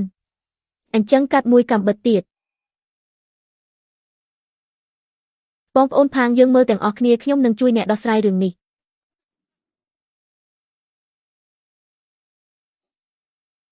ពិតជាមនុស្សងងដែលចេះតែរកទីបញ្ចប់ឲ្យខ្លួនឯងមែននេះយើងអាចគប់ចិត្តលោកម្ចាស់លូហើយក៏អាចធ្វើឲ្យគាត់អាម៉ាស់បានដែរគឺល្អទាំងសងខាងតើវាអាចទៅរួចយ៉ាងម៉េចទៅមិញនេះនៅឃើញពណ៌បៃតងពេញនឹងគាត់និយាយត្រូវមែនថ្មនេះគឺជាថ្មពិតជាคล้ายហេតុអ្វីបានជាបែបនេះទៅវិញថ្មដែលនៅសល់ប៉ុន្មានដុំទៀតកាត់វាឲ្យអស់ទៅនេះវាជារឿងអ្វីទៅអ្នកត្រូវបញ្យល់ខ្ញុំឲ្យច្បាស់លោកម្ចាស់លូការលេងល្បែងថ្មនេះគឺតែងតែមានហានិភ័យហ្វាំងតាស៊ីប្រញាប់ចង់ទៅក្រៅប្រទេសខ្លាំងណាស់មែនទេដែលពិតពួកអ្នករួមគំនិតគ្នាដាក់អន្ទាក់ខ្ញុំមែនទេមកនេះកាត់ដៃវាចោលឲ្យខ្ញុំលោកម្ចាស់លូខ្ញុំខុសហើយខ្ញុំនឹងសងលុយវិញទាំងអស់សូមលើកលែងទោសឲ្យខ្ញុំផងអូវាចេញទៅបងប្រុសខ្ញុំទេដែលយល់ច្រឡំលើអ្នកសូមអភ័យទោសផងមិនអីទេឈានឡាយអ្នកត្រូវលុតជង្គង់ព្រោះដូចឆ្កែហេតុអ្វីអ្នកនៅតែមុខក្រាស់ដូចដើមមែនចាញ់ត្រូវតែព្រមចាញ់បើថ្ងៃនេះមិនលុតជង្គង់ទេខ្ញុំកាប់ដៃអ្នកទាំងពីរចោលលោកម្ចាស់លូខ្ញុំម៉េចអ្នកក៏ចង់រៀនដែរឬលោកម្ចាស់លូនិយាយលេងហើយអ្នកណាបណ្ដេញឆ្កែពីរអ្នកនេះចេញទៅ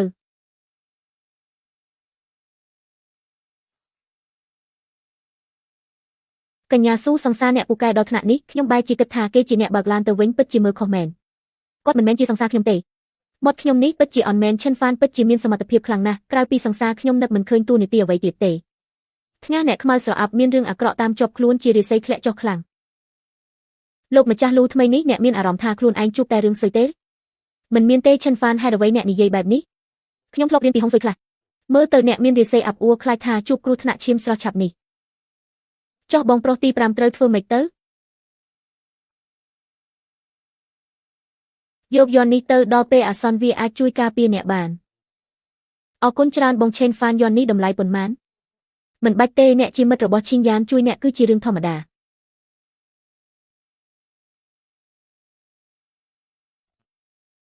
ជូនអ្នកចុះលោកបងរបស់នេះបើវាអាចការពារគ្រោះថ្នាក់បានមែននោះការពារគ្រោះថ្នាក់ស្អីគេព្រះសង្ឃនៅវត្តឈីងឡុងទើបតែមើលឲ្យថាខ្ញុំកំពុងមានសំណាងនេះគ្រាន់តែជាលេសគាត់ទាលុយខ្ញុំទេតែគាត់មិនបានទាផងមានអ្នកនាងស៊ូនៅទីនេះគាត់មិនហ៊ានទាទេនេះជាការដាស់តឿនខ្ញុំថ្ងៃក្រោយត្រូវយកលុយទៅឲ្យគាត់អាម្នាក់នេះមិនធម្មតាទេហើយអ្វីរាល់ដងអ្នកដែលជួបគ្រោះគឺតែងតែជាខ្ញុំឆេនហ្វានគ្រាន់តែសំណាងល្អប៉ុណ្ណោះម្ដងគឺសំណាងចុះពីរដង3ដងនៅតែសំណាងទៀតមែនទេ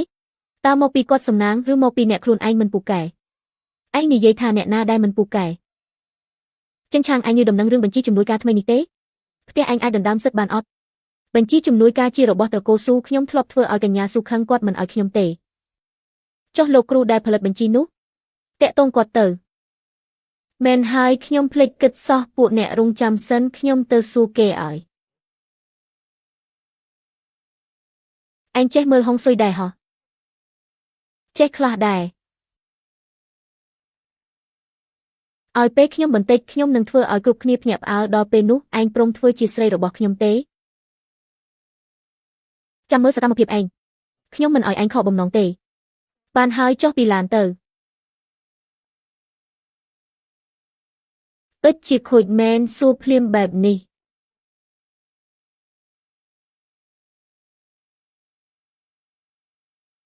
លោកឆេនមានម្នាក់ឈ្មោះស៊ុនជៀនឆឹងមកខាងក្រៅគេចង់រកលោកគ្រូអ៊ីតាវគេដឹងតែត្រកូលឆេនផ្ទះយើងមានតែលោកទេដែលត្រកូលឆិនតើលោកមែនទេបាជីឈីងយានមិនបានការទេមកបាជីយីតាវតាស៊ឺហើយប្រាប់ពួកគេទៅខ្ញុំគ្មានពេលជួបទេបាទយកប្រអប់កាដូដែលពួកគេយកមកនោះមកមិនយកគឺខាតបងហាអានតើលោកឆិនព្រមជួបពួកយើងទេលោកឆិនគ្មានពេលទេពួកអ្នកទៅវិញទៅតែលោកឆិនឲ្យពួកអ្នកទុករបស់ដែលយកមកនេះចោលលឿនឡើងជាងឆឹងឲ្យប្រអប់កាដូទៅគេទៅម៉ាក់គាត់មិនជួបយើងផងឲ្យកាដូធ្វើអីឯងដឹងអីគាត់ព្រមទទួលកាដូមានន័យថាគាត់ទទួលស្គាល់យើងរឿងនេះមានសង្ឃឹមហើយបងហាអានតើលោកឆិនដឹងទេថាពួកយើងជានរណាមើលទៅទំនងជាដឹងហើយបើលោកឆិនស្គាល់ពួកយើងមើលទៅពិតជាមានសង្ឃឹមមែនលើកនេះពួកយើងប្រកាសជាបានសិទ្ធិលក់ជួយយានតាន់មិនខានអ្នកនាងស៊ុនជៀនឆឹងឪពុករបស់ស៊ុនទឺឆាយនៅលុតជង្គង់មុខក្រុមហ៊ុនមិនទៅណាទេខ្ញុំនិយាយច្បាស់ហើយមិនមែនឬសិទ្ធិលក់មិនអាចឲ្យគាត់បានទេខ្ញុំមកសុំទោសលោកជំនួសកូនប្រុសគាត់ បើលោកមិនព្រមគាត់នឹងលុតជង្គង់នៅទីនេះរហូតអ្នកនាងមិនស្រួលហើយតាដែលនៅមាត់ទ្វារសន្លប់បាត់ហើយមើលទៅដូចជាមិនស្រួលសោះចុះហេតុអ្វីមិនប្រញាប់បញ្ជូនទៅមន្ទីរពេទ្យគាត់ដាច់ខាតមិនព្រមទៅទេមិនព្រមទៅមើលទៅគាត់កំពុងសម្ដែងរឿងឈឺចាប់ហើយឪពុកកូនពួកគេមិនមែនអ្នកល្អអ្វីឡើយអ្នកនាងខ្ញុំចុះទៅដេញគាត់ចេញចាំសិនឲ្យពួកគេនៅតំណាងមួយចង់លេងមែនទេអ៊ីចឹងខ្ញុំនឹងលេងជាមួយពួកគេប៉ុន្តែមិនអីទេតំណាងនេះពួកគេមិនអាចរក្សាវ៉ាបានទេលោកឪពុកមានរឿងអ្វីបានជាសប្បាយចិត្តម្ល៉េះមិនមែនរឿងអ្វីក្រៅពីជួយដោះស្រាយបញ្ហាឲ្យអញទេលោកឪពុកលោកចរចាបានសិទ្ធិតំណាងរបស់ជូយ៉ានដានហើយមែនទេគ្រាន់តែប្រើល្បិចឈឺចាប់បន្តិចបន្តួចប៉ុណ្ណោះស៊ូឈីងយ៉ាននៅតែជាក្មេងស្រីម្នាក់លោកឪពុកលោកពិតជាខ្លាំងមែនខ្ញុំក៏មានដំណឹងល្អដែរខ្ញុំយកកាដូទៅឲ្យគ្រូដែលផលិតជូយ៉ានដានគាត់ទទួលយកហើយហាល្អណាស់បើអញអាចតាក់ទងជាមួយគ្រូម្នាក់នេះបានមុនវាជាឱកាសដ៏កម្រសម្រាប់ក្រុមហ៊ុនធានឆឹងរបស់ពួកយើងលោកឪពុកសម័យកាលរបស់ក្រុមហ៊ុនធានឆឹងពួកយើងជិតមកដល់ហើយតើលោកគ្រូអ៊ីតាវជានរណាអាយុគាត់ច្បាស់ជាមិនតិចទេដឹងចុះបើគាត់ជាកំឡោះសង្ហាវិញខ្ញុំចង់តែមានកូនជាមួយគាត់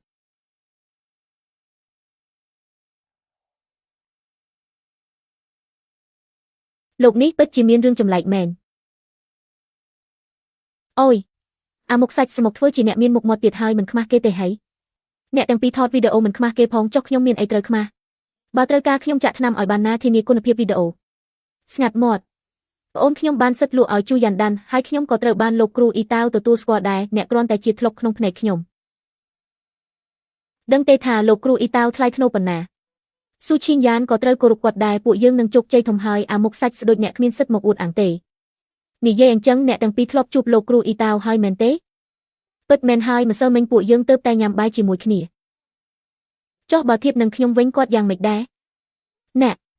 អាសម្រាមមួយនេះក៏ហ៊ានយកទៅប្រៀបនឹងលោកគ្រូដែរគាត់ឈួតមែនទេខ្ញុំថាគាត់ជាសម្រាមគាត់បែរជាសើចទៅវិញគាត់កំពុងតែលាក់បាំងភាពអន់ចិត្តក្នុងចិត្តគាត់មានសមត្ថភាពតែប៉ុណ្្នឹងឯងមើលគ្រប់ហើយឬនៅសម្លាញ់ឲ្យតើអ្នកចង់ឲ្យខ្ញុំធ្វើអ្វីអ្នកជាតួឯកថ្ងៃនេះតើអ្នកគិតនឹងស្លៀកបែបនេះមែនទេទៅបដូរឈុតនេះចេញទៅឲ្យខ្ញុំបដូរអ្នកណានៅទីនេះហើយខ្ញុំមិនមើលអ្នកទេណា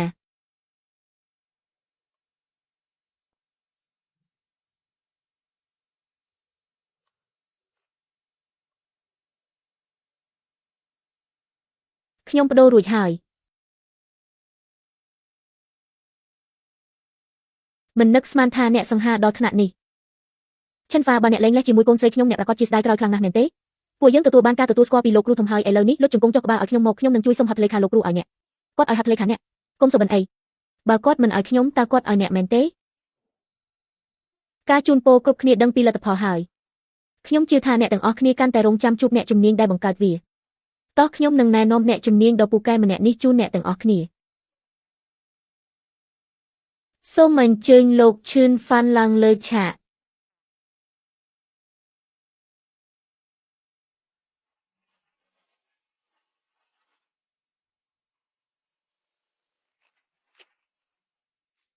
អូហូ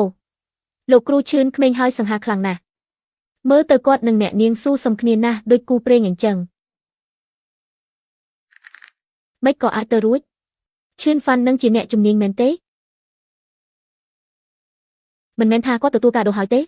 មិនក៏ជាគាត់ខ្ញុំក៏មិនដឹងដែរឈឿនហ្វាន់ឯងវាគ្មានកេរខ្មាស់មែនហ៊ានខ្លែងបន្លំជាអ្នកជំនាញឯងចង់ស្លាប់មែនទេនេះមិនមែនជាការជូនពរទេតែជាថ្នាំពុលរបស់ខ្ញុំអ្នកណាខ្លះយកគាត់ចេញទៅពួកឯងហ៊ានមែនទេកញ្ញាស៊ូយើងក៏ជាតំណាងចែកចាយដែរធ្វើបែបនេះមិនសមទេណាចុះម៉េចខ្ញុំដកសិទ្ធិចែកចាយរបស់ពួកអ្នកមិនបានមែនទេខ្លាចអីកិច្ចសន្យាបានចុះហត្ថលេខារួចហើយតែវាមិនមែនជាអ្វីទាំងអស់ទេម្យ៉ាងទៀតខ្ញុំត្រៀមខ្លួនរួចហើយប៉ាតង់របស់ជូយ៉ានដាននៅនឹងខ្ញុំមានសិទ្ធិដកសិទ្ធិចែកចាយរបស់ពួកអ្នកចេះច្បាប់អត់កិច្ចសន្យាបានចុះហើយបើមិនមែនយើងខុសកិច្ចសន្យាទេអ្នកគ្មានសិទ្ធិដកសិទ្ធិទេបើខ្ញុំដឹងថាអ្នកជាគ្រូកំពូតបែបនេះខ្ញុំមិនឲ្យការដូរអ្នកទេយករបស់មកវិញមកញ៉ាំអស់ហើយចង់បានមែនទេទៅរកក្នុងបន្ទប់ទឹកផ្ទះខ្ញុំទៅពួកអ្នកឃើញទេគ្រូពេទ្យម្នាក់នេះពិតជាគ្មានកេរខ្មាស់មែននិយាយចប់នៅខ្ញុំរងចាំតែពាក្យនេះឯងអ្នកប្រកាសទេថាពួកអ្នកបានឲ្យការដូរឈឿនហ្វាន់ហើយពិតជាប្រកាសមែនយើងចំណាយលុយអស់ច្រើនណាស់ការប្រកួតដណ្ដើមសិទ្ធិចែកចាយជូយ៉ានដានគឺបើកចំហនឹងយុទ្ធធរតែពួកអ្នកបែរជាលួចសូកប៉ាន់ទៅវិញនេះជាការប្រកួតប្រជែងមិនត្រឹមត្រូវ ខ្ញុំមានសិទ្ធិដកហូតសិទ្ធិធ្វើជាតំណាងរបស់ពួកអ្នកម៉ៅមីនិយាយមកដកឈ្មោះក្រុមហ៊ុនអស់ធានឆឹងចេញពីបញ្ជីតំណាងភ្លាមចា៎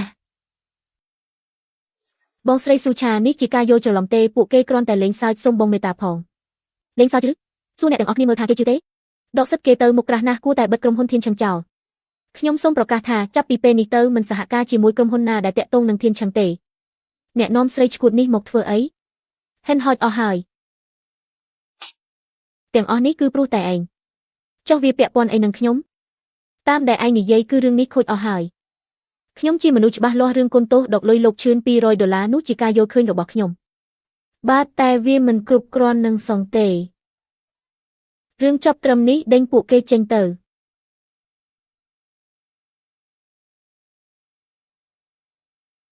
ឈីងយ៉ានសុំទោសផងខ្ញុំមកយឺតខ្ញុំហាក់ដូចជាមិនបានអញ្ជើញអ្នកទេគ្រួសារយើងទាំងពីរជាមិត្តនឹងគ្នាខ្ញុំត្រូវតែមកហើយនេះជាកាដូដែលខ្ញុំខំរើសជូនអ្នកខ្ញុំដឹងថាអ្នកមិនពេញចិត្តខ្ញុំតែត្រកូលចៅយើងជាអ្នកជំនួញអចលនទ្រព្យធំនៅចិនឆឹង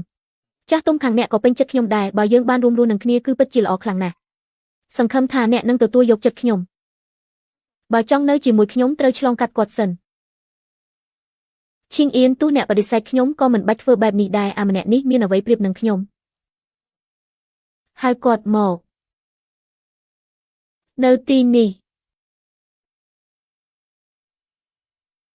អាល្អិតឯងចង់ស្លាប់មែនទេខ្ញុំគ្រាន់តែនិយាយការពិតមុខអ្នកស្លេកស្លាំងបូមាត់ស្គឺខ្សោយតម្រងនំហើយគួរទៅជួបគ្រូពេទ្យទៅចាប់វាចិត្តនឹងដេកឲ្យខ្ញុំអ្នកហ៊ានមែនទេគាត់មានចិត្តល្អផ្ដល់យោបល់ឲ្យអ្នកនេះគឺជាការអប់រំរបស់ត្រកូលចៅអ្នកវាចេះតែនិយាយផ្ដេសផ្ដាសអ្នកជឿវាជឿអាល្អិតឯងពិតជាខ្លាំងមែនតែខ្ញុំចង់ដឹងថាឯងអាចផ្ដល់អ្វីឲ្យឈីងអៀនបានអ្វីដែលអ្នកចង់បានខ្ញុំអាចរកឲ្យបានទាំងអស់ឈីងយ៉ានលឺទេ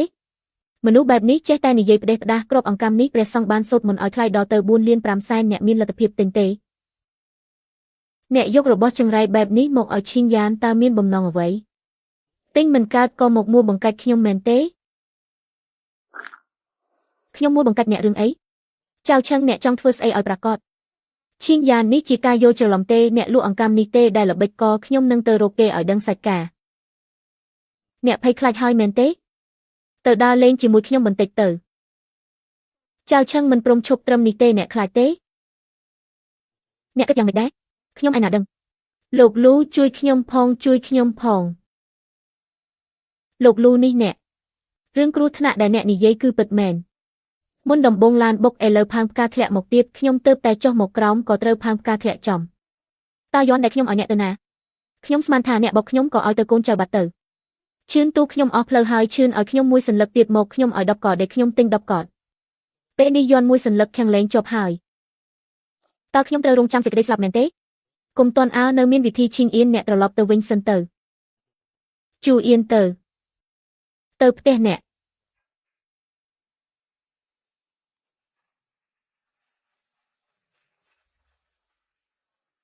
ឆាប់យកកៅអីធ្មមកយកកន្សែងស្អាតមកឆាប់ឡើងចា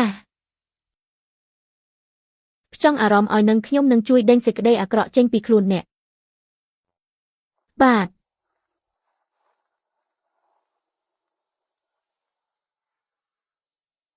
ទ្រាំបន្តិចទៅ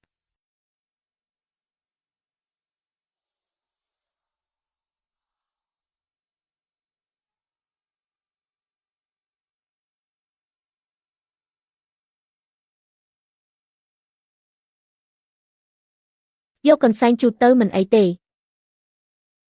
លោកទៅសម្រាប់នៅបន្ទប់ទទួលភ្ញៀវសិនទៅខ្ញុំនឹងទៅភ្លាមសមត្ថភាពនៅខ្សោយពេកបើមិនអញ្ចឹងទេអាចកម្ចាត់ចំហាយអាក្រក់បានងាយលោកវិធីសាស្ត្ររបស់លោកពិតជាខ្លាំងមែនសភាពកត់ខ្ញុំប្រាប់ថាអ្វីចប់ហើយថ្មីនេះអ្នកបានប៉ះពាល់របស់អ្វីមិនស្អាតដែរឬទេអត់ទេខ្ញុំមិនដែលប៉ះរបស់ទាំងនោះទេចុះមានរឿងអ្វីខុសប្រក្រតីកើតឡើងទេមានគឺភូមិគ្រឹះនិយាយមកមើលគម្រោងនោះកាលពីមុនមានកម្មករស្លាប់5នាក់ដោយអាចកំបាំងគ្មានអ្នកណាហ៊ានទិញទៀតទេគម្រោងនេះខូចអស់ហើយខ្ញុំទៅទីនោះកាលពីប្រហែលថ្ងៃមុនចំហាយអាក្រក់នោះប្រហែលជាជាប់មកពីទីនោះហើយអញ្ចឹងតើថ្ងៃក្រោយខ្ញុំនឹងជួបរឿងបែបនេះទៀតទេចាំអ្នកជាសិនចាំខ្ញុំជូនទៅមើលល្អណាស់លោកលុយ1000លានដែលនិយាយគ្នាពីមុនមិនខ្វះ1សេនទេលោកលុយ1000លាននោះខ្ញុំមិនយកទេយករបស់នេះមកឲ្យខ្ញុំជាថ្លៃឈ្នួលវិញ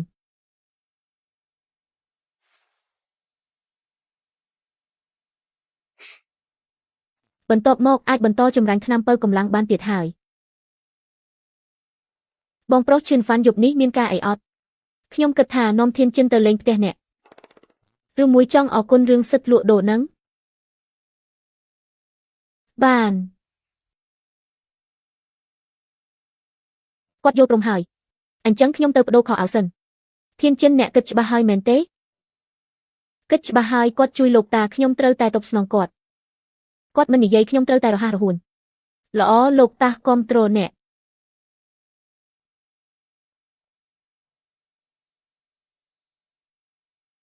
លោកតាយើងទៅចុះ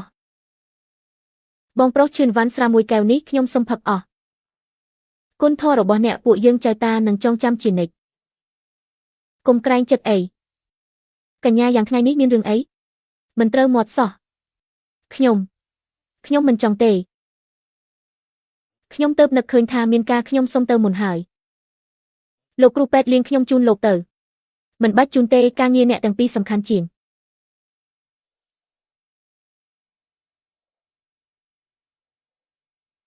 តើអ្នកមិនទៅជាមួយលោកតាអ្នកទេមានពួកយើងតើអ្នកនៅធ្វើពុតជាមើងម៉ាត់ទៀតយើងទៅបន្ទប់អ្នកវិញទៅហេ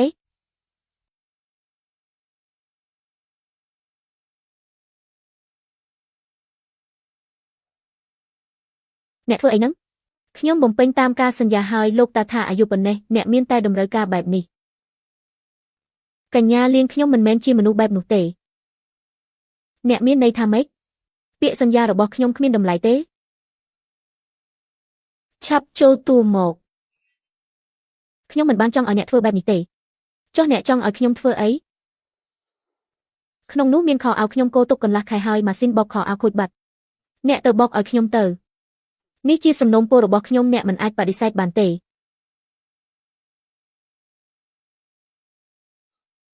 កញ្ញាយ៉ាងពិតជាពូកែរៀបចំមែន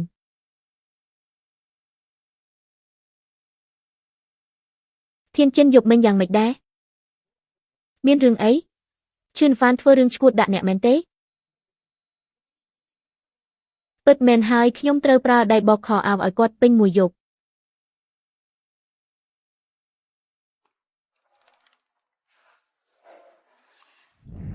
នឹកស្មានមិនដល់ថាក្រដាស់តេះនៅសល់ដល់ទៅ3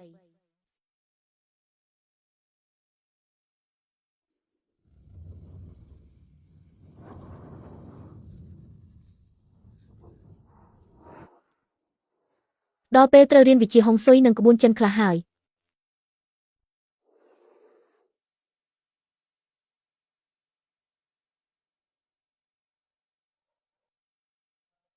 ចិនហ្វាន់យប់នេះមកនៅកំដរខ្ញុំបានទេផ្ទះខ្ញុំមានខ្មោចលងបងយន់ឲ្យខ្មោចមិនទាន់ឃើញផងបើត្រូវបងស៊ីតើធ្វើម៉េចចិនហ្វាន់ឲ្យផ្ទះខ្ញុំមានខ្មោចលងមែនណាអ្នកហ៊ានបដិសេធគឺដែរផ្ញើអាសយដ្ឋានមកខ្ញុំសរសេរទុកចាំអ្នកណា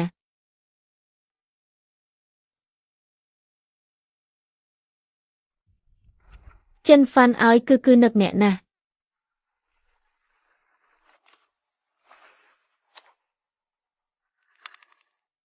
ពួកគេជានរណានេះជាគ្រូហុងស៊ុយដែលខ្ញុំអញ្ជើញមកពីខេត្តឈ្មោះអ៊ូធានកាងផ្ទះខ្ញុំមានខ្មោចលងមែនអ្នកស្រីស៊ូបញ្ហាត្រូវបានរកឃើញហើយបង្គោលសញ្ញានេះខុសហុងស៊ុយហើយខ្ញុំឃើញបំណែកចានឆ្នាំងនៅជ្រុងជញ្ជាំងរបស់បែបនេះមិនគួរមានទេរបស់ទាំងនេះនាំរឿងមិនល្អមកអ្នកមិនអីគឺល្អហើយខ្ញុំគ្រាន់តែជួយអ្នកឲ្យគេចផុតទៅ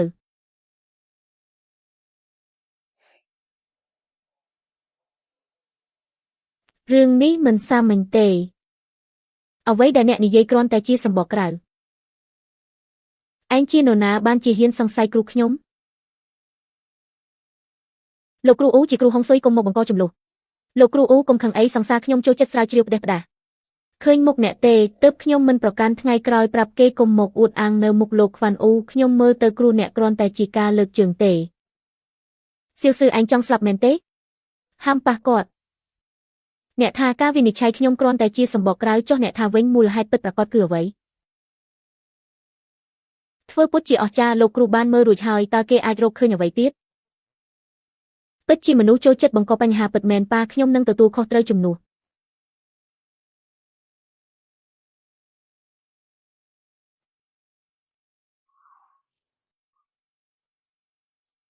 នេះ នេះជាអ្វីយន់ការពីឈើមិនចម្លែកទេដែលគេចផុតពីការតាមដានរបស់ខ្ញុំលោកគ្រូអ៊ូតើមានអ្វីចង់និយាយទៀតទេមើលឲ្យច្បាស់ទៅថាអ្វីទៅជាវិជាថ្មពិតប្រាកដផ្លេកបន្ទោចូលមក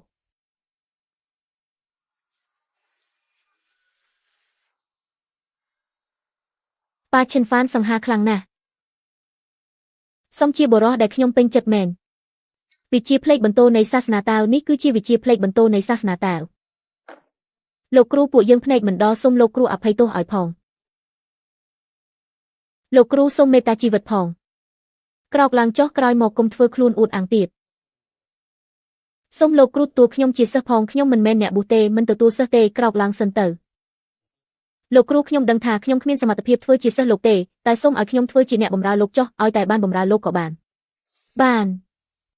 មានរឿងអីខ្ញុំនឹងប្រាប់អ្នកអរគុណលោកគ្រូអរគុណលោកគ្រូលោកគ្រូនេះជាលេខទំនាក់ទំនងខ្ញុំមិននឹកស្មានថាអ្នកចេះមន្តអាគមបែបនេះខ្ញុំកាន់តែចូលចិត្តអ្នកហើយបងស្រីយុនកុំលេងសាច់អីរបស់នេះច្បាស់ជាមានគេតាំងចិត្តដាក់បើខ្ញុំទីមិនខុសទេគឺអាចជាសាវឆឹងមិនក៏ជាវាទៀតពីមុនវាធ្លាប់រំខានខ្ញុំក៏ឲ្យគេចាប់វាព្យួរលើដើមឈើឲ្យស្ដាប់សំឡេងចោកមួយយប់វាច្បាស់ជាសងសឹកហើយមើលទៅត្រូវតែឲ្យវាចងចាំមេរៀនខ្លះហើយរឿងសាវឆឹងខ្ញុំនឹងដោះស្រាយយប់ជ្រៅហើយគឺខ្លាចអ្នកកុំទៅអីសំណាងហើយដែលបងស្រីយុនត្រូវលួងគឺគេងបើមិនអញ្ចឹងទេយប់នេះ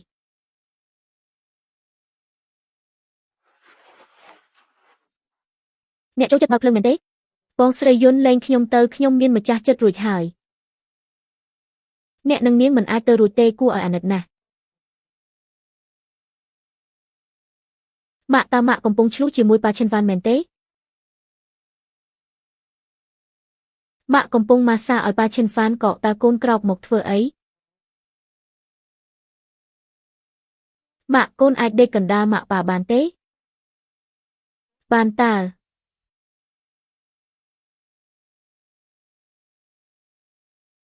សំណាងហើយណា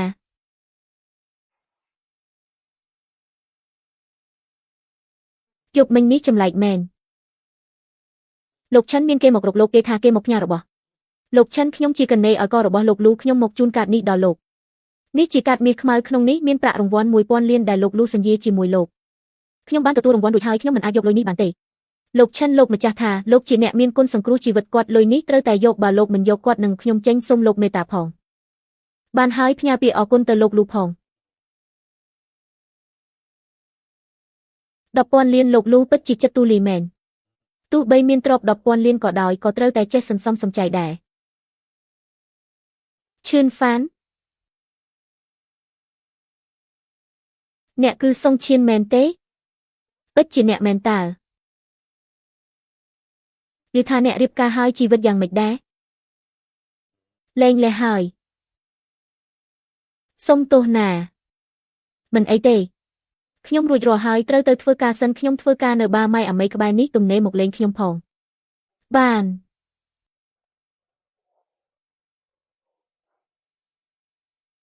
តូនេះហើយដែលអ្នកបកវាសង50,000មកបើមិនសងទេគុំសង្ឃឹមថាបានចេញពីនេះ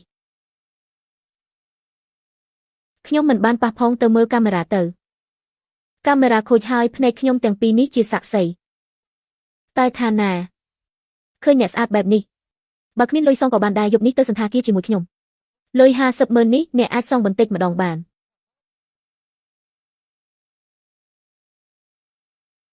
កុំឲ្យមុខមិនយកបើមិនព្រមទេខ្ញុំនឹងបញ្ជូនអ្នកទៅប៉ុស្តិ៍ប៉ូលីសឥឡូវនេះទៅជាមួយខ្ញុំឬអត់លុយទៅនេះខ្ញុំសងជំនួសគាត់ការដាក់ទុនកម្មអាល្អិតលុយ50,000នេះអ្នកសងរួចឬអ្នកកុំមកខ្វល់ពីខ្ញុំអីកុំបារម្ភ50,000មិនមែនជារឿងធំទេរូតកាចាត់ទុកថាអ្នកសំណាងហើយចេញទៅគិតលុយទៅរួចហើយឥឡូវដល់ពេលគិតរឿងអ្នកផ្ទះកំភ្លៀងគាត់ម្ដងបានខ្ញុំព្រមទទួលខុសត្រូវលុយនេះទុកជាសំណងផ្ទះមួយកំភ្លៀង 3,000 ចាំខ្ញុំបន្តិចអាល្អិតនោះរត់បាត់ហើយអ្នកក៏ប្រញាប់ទៅនេះ30,000សម្រាប់ទិញ180របស់ឯងព្រមតាមនឹងណា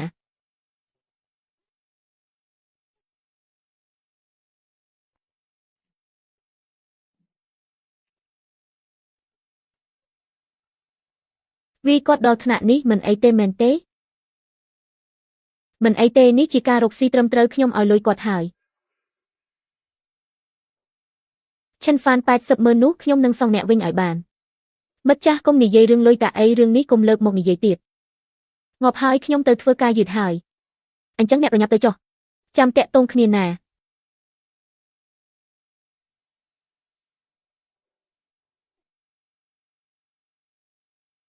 វីមួយសិន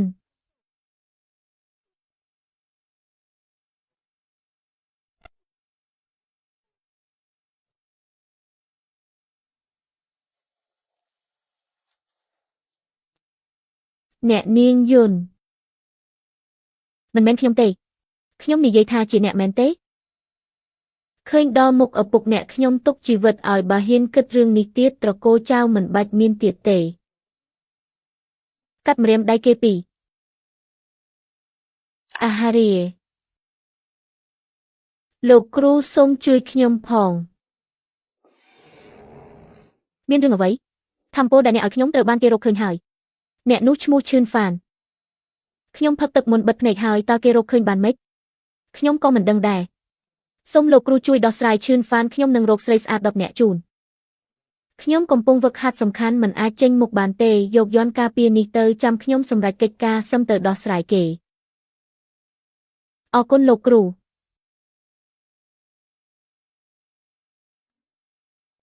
ខ្ញុំរវល់ស្លាប់ហើយអ្នកបែរជាទំនេរយកបាយមកឲ្យតែថាផឹកទៅមិនផឹកទេថ្ងៃនេះខ្ញុំហត់បន្តិចចង់សម្រាកខ្លះអ្នកផឹកទៅមិនព្រមទេអញ្ចឹងខ្ញុំទៅហើយព្រមតើយើងទៅផឹកស្រាទៅខ្ញុំមានមិត្តម្នាក់ធ្វើការនៅបារទៅជួយគាំទ្រគេបន្តិច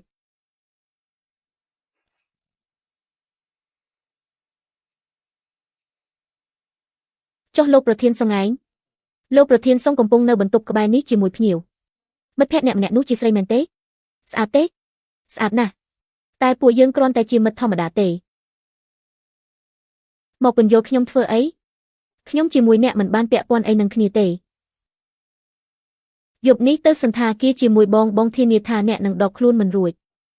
អ្នកប្រុសសុំកុំធ្វើបែបនេះឲ្យមុខហើយមែនទេយប់នេះបងមិនឲ្យអ្នករួចខ្លួនទេនាំគេទៅសន្តាគារគឺអ្នកទៀតឲ្យអាំនោះមកឲ្យអាមួយនេះលេងក៏ទៅ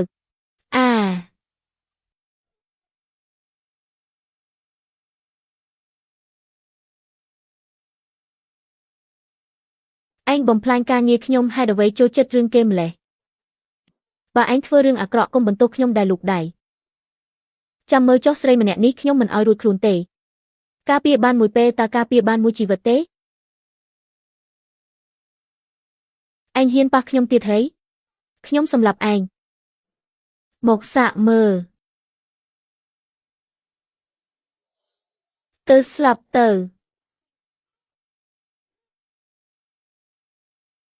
មានតែប៉ុណ្្នឹងទេ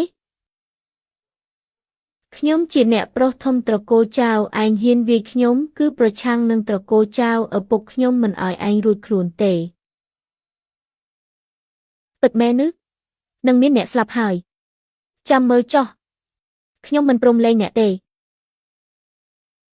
ខ្ញុំនឹងធ្វើឲ្យត្រកូលចៅបាត់មុខពីក្រុងនេះឈឿនហ្វានសង្សារអ្នកស្អាតណាស់អរគុណចៅឆឹងស្ទើរតែស្លាប់ក្នុងដៃអ្នកគាត់មិនព្រមទេខ្ញុំខុសហើយដែលធ្វើឲ្យអ្នកមានបញ្ហាខ្ញុំនិងចៅឆឹងមានរឿងនឹងគ្នាមិនមែនរឿងអ្នកទេកុំបារម្ភគាត់មិនអាចអួតបានយូរទេអ្នកចង់ដោះស្រាយជាមួយត្រកូលចៅឆឹងអាងត្រកូលចៅធ្វើបាបមនុស្សច្រើនណាស់ត្រូវកំចាត់ត្រកូលចៅទើបដាច់ឫសគល់ត្រកូលចៅជាអ្នកជំនួញដីធ្លីធំនៅទីនេះពិបាកប៉ះណាស់តែបើលោកតាខ្ញុំនិយាយមួយម៉ាត់រឿងនេះខ្ញុំដោះស្រាយខ្លួនឯងតែថាត្រកូលចៅមួយនេះខ្ញុំដោះស្រាយមិនបានតើខ្ញុំសូមជាសង្សារអ្នកដោយរបៀបណាអ្នកណាទទួលស្គាល់ខ្ញុំគ្រាន់តែអរគុណដែលគេសរសើរខ្ញុំស្អាតតែថាខ្ញុំរងចាំមើលសមត្ថភាពអ្នកទុកធម្មពលក្នុងយន្តនេះវិធីសាស្ត្រខុសហើយខ្ញុំសាកល្បងដែរ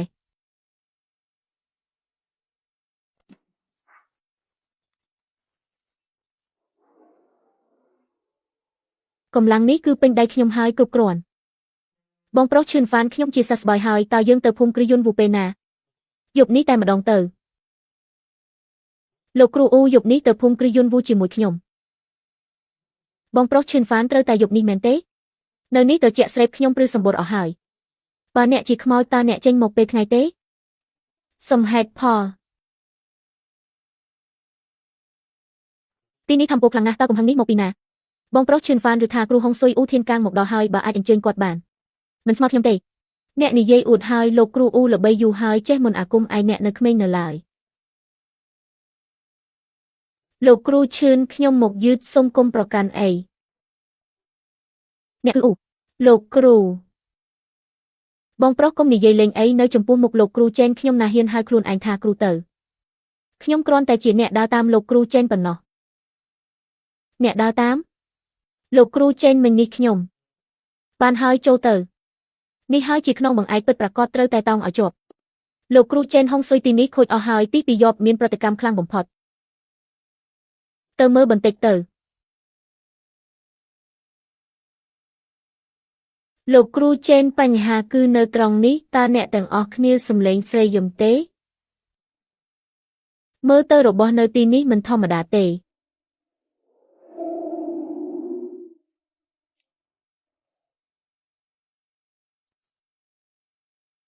ហើយមានខ្មោច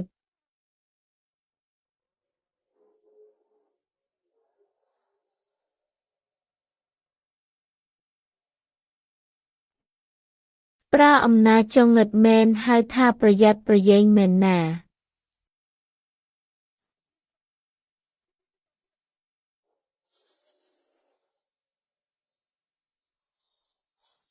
ត្រឡប់មកវិញអាពួកកំសាកនេះចេះតែលាក់ខ្លួនតើវាស្ដាប់បង្គាប់យ៉ាងម៉េចទៅ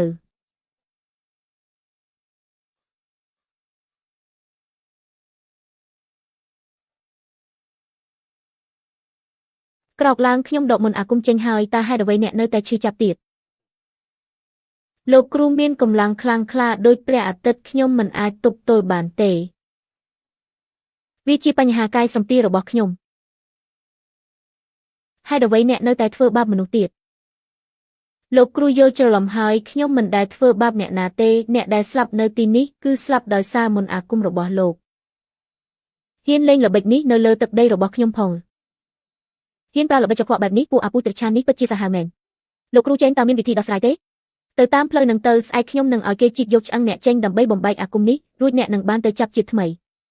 លោកគ្រូចេនខ្ញុំមិនចង់ទៅចាប់ជាតិទេនេះមិនមែនជាការសងសឹករបស់ខ្ញុំទេខ្ញុំសុខចិត្តតាមលោកគ្រូឲ្យតែលោកគ្រូប្រើបានបើអញ្ចឹងអ្នកនៅទីនេះសិនចុះរឿងយិនសៀដែលអ្នកនិយាយនឹងវាជារឿងអីមានតែវិញ្ញាណដែលបានស្រូបយកនៃមេឃនិងដីប៉ុណ្ណោះទើបអាចคล้ายជាយិនសៀបាននៃមេឃនិងដីទីនេះទោះបីជាមានធម៌ពលខ្លាំងមែនតែវានៅមិនទាន់គ្រប់គ្រាន់ទេតើអាចទៅរួចទេ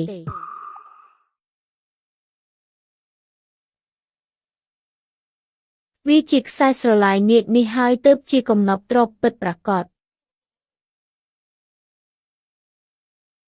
ស្អែកជីកយកឆ្អឹងចេញអាគមនឹងបែកដោយខ្លួនឯងមុនពេលនោះកុំទិញផ្ទះវីឡានៅលើភ្នំមួយនោះឲ្យសោះលោកគ្រូចេនលេងសាច់ហើយលោកគ្រូបានជួយគម្រោងខ្ញុំបើមិនឲ្យខ្ញុំជូនលោកគ្រូទេនោះបើអញ្ចឹងខ្ញុំមិនបដិសេធទេកេរ្តិ៍ឈ្មោះរបស់យុនវូសានជួងត្រូវខូចអស់ហើយខ្លាចថាគ្មានអ្នកណាហ៊ានទិញទេលោកម្ចាស់លោកកុំអស់សង្ឃឹមអីខ្ញុំនៅត្រូវប្រើយុនវូសានជួងនេះដើម្បីកម្ចាត់ត្រកូលចៅតើលោកមានវិធីធ្វើឲ្យយុនវូសានជួងរស់ឡើងវិញមែនទេតើវាជាវិធីអ្វីទៅដល់ពេលនោះលោកនឹងដឹងហើយលោកម្ចាស់លោកខ្ញុំត្រូវរៀបចំយន្តនៅវិឡាពាក់កណ្ដាលភ្នំលោកយកសំឲ្យខ្ញុំមកមួយទៀតលោកទៅហៅអ្នកកាសែតមកមួយក្រុមមកបាន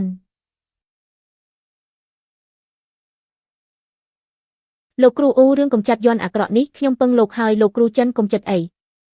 លោកគ្រូចិនខ្ញុំមានគម្រោងរៀបចំកម្មវិធីមួយមិនដឹងថាលោកអាចផ្ដល់កិត្តិយសមកចូលរួមបានទេបានលោកជីនយួនរកឃើញយន្តហើយតើបានការអ្វីកេរ្តិ៍ឈ្មោះយុនវូសានជួងខូចអស់ហើយចង់ពឹងគម្រោងចិត្តស្លាប់នេះដើម្បីងើបមុខឡើងវិញសុបិនទៅចុះដល់ពេលត្រូវទៅរកលោកគ្រូឈីដើម្បីកម្ចាត់អាចឆ្កែចិនហ្វាននេះហើយ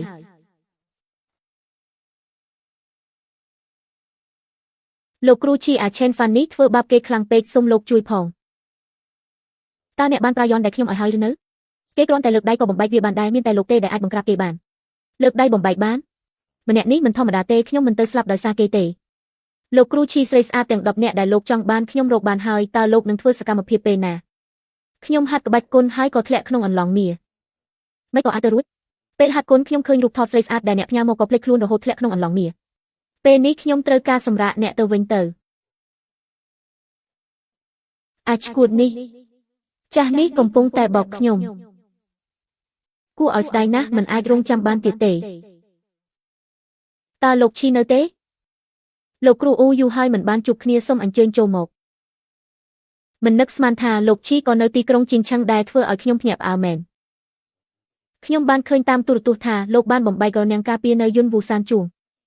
គាត់មើលមិនដឹងទេថាអាគមហាសាហាវនេះជាស្នាដៃខ្ញុំឱកាសល្អត្រូវតែរាប់អានគាត់តែលើកនេះដែលបងឈីតាក់ទងមកគឺចំពេតែម្ដងអូមានន័យថាម៉េចថ្មីនេះខ្ញុំទៅស្គាល់គ្រូអាគមម្នាក់គ្រូអាគមពិតមែនឬពិតមែនហើយខ្ញុំឃើញផ្ទាល់ភ្នែកនៅវិជាផ្លេចបន្ទោរបស់គាត់ខ្លាំងជាងនៅភ្នំឡុងហ៊ូទៅទៀតខ្ញុំគិតថានឹងរៀបចំកម្មវិធីមួយដើម្បីណែនាំគ្រូអាគមម្នាក់នេះឲ្យអ្នកក្នុងរង្វង់យើងស្គាល់បងឈីចាប់អារម្មណ៍ទេលោកគ្រូអ៊ូអញ្ជើញបែបនេះគឺជារឿងកិត្តិយសរបស់ខ្ញុំដល់ពេលនោះខ្ញុំនឹងទៅឲ្យបានពួកអ្នកមានទាំងនេះចេះសប្បាយមែនចាប់ផ្ដើមធ្វើការទៅទង់អាគមចុងក្រោយរួចរាល់ហើយដល់ពេលបើកដំណើរការអាគមហើយ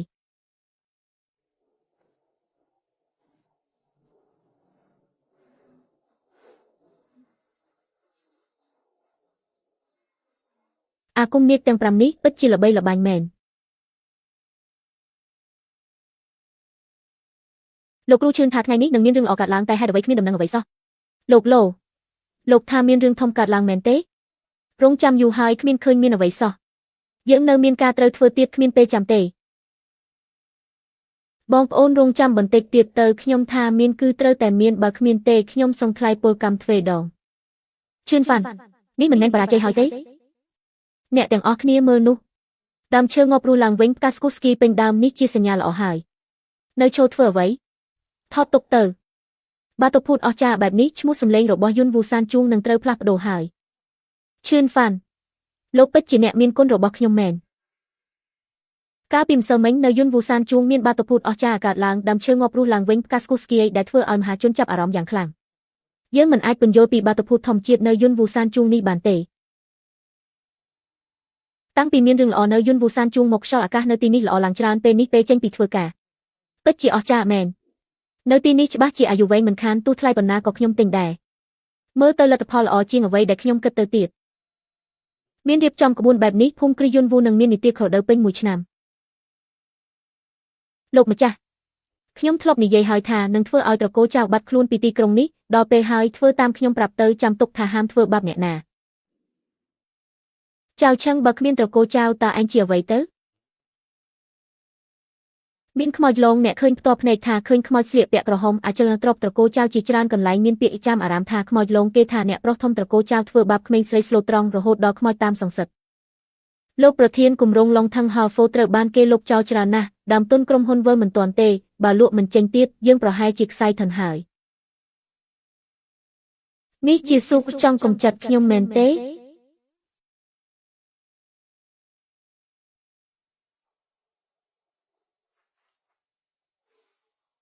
ខ្ញុំដើរខុសផ្លូវហើយ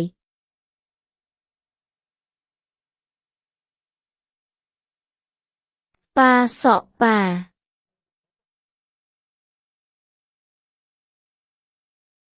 ាមានរឿងអីហ្នឹងឯងនៅមានមុខមកសួរទៀតបើមិនមែនព្រោះតែឯងចង់ធ្វើរឿងអីហ្នឹងទេត្រកូលយើងក៏មិនខ្លាចជាបែបនេះដែរត្រកូលចៅទាំងមូលត្រូវឯងបំផ្លាញអស់ហើយអ្វីទៅត្រកូលចៅវ៉ាសៃថនហើយអ្វីដែលខ្ញុំស្ដាយក្រោយបំផុតគឺមានកូនដូចជាឯងនេះឯង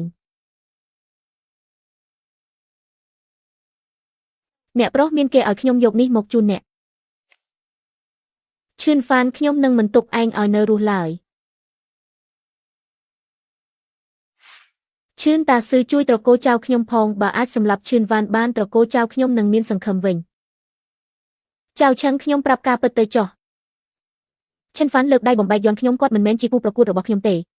ខ្ញុំមិនខ្វល់ទេបើអ្នកមិនជួយខ្ញុំនឹងទម្លាយរឿងទាំងអស់ដែលអ្នកធ្លាប់ធ្វើងាប់គឺងាប់ទាំងអស់គ្នា បានហើយមួយរយៈទៀតខ្ញុំនឹងទៅជួបគ្រូធ្មប់ម្នាក់ដល់ពេលនោះខ្ញុំនឹងនាំអ្នកទៅជាមួយបើបានគាត់ជួយគុំថាឡើយសម្រាប់ឈិនហ្វាន់សំបីតែធ្វើឲ្យត្រកូលចៅអ្នករស់ឡើងវិញក៏មិនពិបាកដែរអរគុណលោកគ្រូជីឈិនហ្វាន់ចាំមើលចុះដល់ពេលគ្រូធ្មប់ខ្លាចជាខ្នងបង្អែកខ្ញុំនឹងធ្វើឲ្យអ្នកស្លាប់គ្មានកន្លែងកប់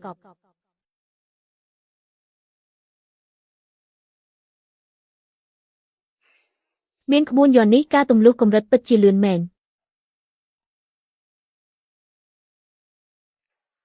លោកគ្រូឆិនកម្មវិធីជប់លៀងផ្លាស់ប្ដូរយោបល់កំណត់នៅថ្ងៃស្អែកបានខ្ញុំដឹងហើយសៀវថងបងប្រុសឆិនហ្វាន់មានរឿងមួយចង់ឲ្យអ្នកជួយឲ្យតែបានជួយបងប្រុសសៀវថងព្រមធ្វើគ្រប់យ៉ាងទោះបីជាមនុស្សនិងខ្មោចស្ថិតនៅផ្លូវផ្សេងគ្នាក៏ដោយតែខ្ញុំមើលថាអ្នកទៅណាហើយខ្ញុំចង់ឲ្យអ្នកផ្ទៀងផ្ទាត់រឿងមួយហាខ្ញុំនឹងប្រើក្បាច់គុណអ្នកប្រាប់ខ្ញុំពីអារម្មណ៍ចុះបងប្រុសអារម្មណ៍ខ្ញុំដូចឃើញព្រះអាទិត្យអញ្ចឹងមានកម្លាំងខ្លាំងក្លាធ្វើឲ្យខ្ញុំចង់លុតជង្គង់គោរពរាងកាយខ្ញុំបែបនេះគឺកាយវិញ្ញាណព្រះអាទិត្យទាំង9កាយវិញ្ញាណព្រះអាទិត្យទាំង9នោះជាអ្វីទៅរាងកាយបែបនេះខ្លាំងក្លាណាស់បានជាអ្នកនៅចិត្តខ្ញុំហើយឈឺចាប់អូអញ្ចឹងទេហេនេះជារឿងល្អសម្រាប់បងប្រុសហើយជារឿងល្អមែនតែវាហាក់មានផលប៉ះពាល់ខ្លះកាយវិញ្ញាណនេះខ្លាំងក្លាណាស់អ្នកណាដែលរួមរកជាមួយខ្ញុំត្រូវតែរួមរកម្ដងទៀតក្នុងរយៈពេល3ខែដើម្បីរក្សាលំនឹងជីវិតបើមិនអញ្ចឹងទេនឹងមានគ្រោះថ្នាក់ដល់ជីវិតគ្រោះថ្នាក់ដល់ជីវិតចុះឈីងអ៊ីនមិនមែនបងប្រុសមានរឿងអីគ្មានអ្វីទេរឿងខ្ញុំជាមួយឈីងអ៊ីនកន្លងមកជិត2ខែហើយត្រូវតែរួមរកជាមួយគាត់ម្ដងទៀតក្នុងមួយខែនេះបើមិនអញ្ចឹងទេគាត់នឹងស្លាប់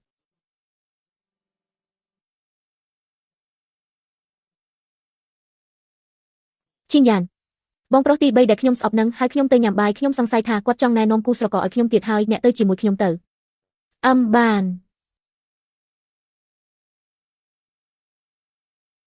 ឈីងយ៉ានអ្នកមកដល់ហើយឲ្យតៃកុងឡានអ្នករងចាំនៅខាងក្រៅទៅបានហើយគាត់មិនមែនជាតៃកុងឡានទេគាត់ជាមិត្តភក្តិខ្ញុំឈីងយ៉ានអ្នកធ្លាក់ខ្លួនដល់ថ្នាក់នេះហើយមិត្តភក្តិបែបណាក៏អ្នករាប់ដែរបើអ្នកនៅតែនិយាយបែបនេះខ្ញុំទៅវិញហើយបានបើជាមិត្តភក្តិអ្នកខ្ញុំនឹងទុកមុខឲ្យអ្នកឈីងយ៉ានមកស្គាល់អង្គរៈដែលខ្ញុំរកឲ្យអ្នកគេជាកម្ពុជាទាហានពិសេសជើងឯកក្បាច់គុនបាជីនិងអ្នកជំនាញក្បាច់គុនថៃឲ្យពួកគេការពារអ្នកទៅខ្ញុំមិនត្រូវការទេឈិនហ្វានក៏អាចការពារខ្ញុំបានដែរគេនឹងឬឈីងយ៉ានអ្នកនិយាយលេងមែនទេខ្ញុំអាចការពារគេបានល្អិតដៃជើងអ្នកមិនអន់ទេបើអ្នកចង់ក្បែរឈីងយ៉ានអ្នកត្រូវឆ្លងកាត់ខ្ញុំសិនអ្នកឡើងសង្វៀនទៅបើឈ្នះពួកគេខ្ញុំនឹងមិនជ្រៀតជ្រែករឿងអ្នកទៀតទេបងបើថៃរ៉ូអត់ហ៊ានទេឯងកាត់ផ្ដាច់ពីគេទៅល្អជាងនឹងហើយខ្ញុំទៅហើយ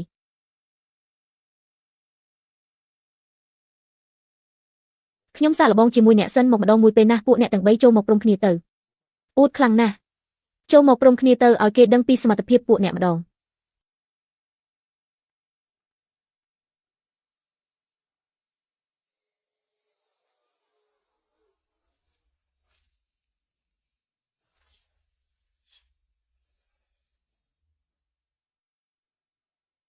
ចង់ទៅពេលនេះ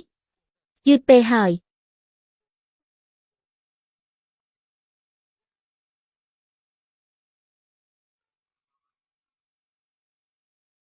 ខ្សោយណាស់កម្លាំងក្នុងអ្នកជាអ្នកជំនាញកម្លាំងក្នុងមែនទេកម្លាំងក្នុងនោះជាអ្វីទៅហាត់ដល់កម្រិតកម្ពូលនឹងការកម្លាំងក្នុងខ្លួនអាចធ្វើឲ្យគេហោះបានមិនមែនអ្នកទើបតែធ្វើបែបនេះទេរបស់ខ្ញុំមិនមែនកម្លាំងក្នុងខ្លួនទេអូយអ្នកពេកហើយខ្ញុំដឹងថាអ្នកមិនមែនមនុស្សធម្មតាទេខ្ញុំគ្រាន់តែចង់សាកល្បងសមត្ថភាពនិងចរិតអ្នកប៉ុណ្ណោះឥឡូវខ្ញុំអស់បារម្ភហើយបើអញ្ចឹងខ្ញុំមានសិទ្ធិការពារឈីងអ៊ៀនហើយសិទ្ធិមានសិទ្ធិពេញទីតែម្ដងមកមីហ្វឹងញ៉ាំបាយមកម្ហូបត្រជាក់អស់ហើយ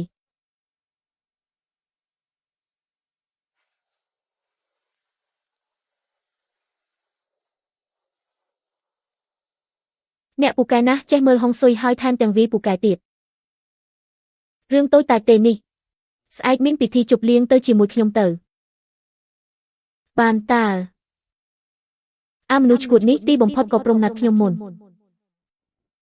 ឈួតមែនពេលនេះមិនគួរធ្វើអ្វីខ្លះទេឬមួយគាត់កំពុងរងចាំឲ្យខ្ញុំចាប់ដើមមុនអញ្ចឹងក៏បានសាកល្បងបន្តិចមើលអ្នកគេធ្វើអីស្អប់ខ្ពើមខ្ញុំមែនទេអត់ទេខ្ញុំអត់មានទេចុះហេតុអ្វីអ្នកគេចចេញ ខ្ញុំខ្លាចបើប៉ះអ្នកខ្ញុំនឹងគ្រប់គ្រងខ្លួនឯងលែងបាន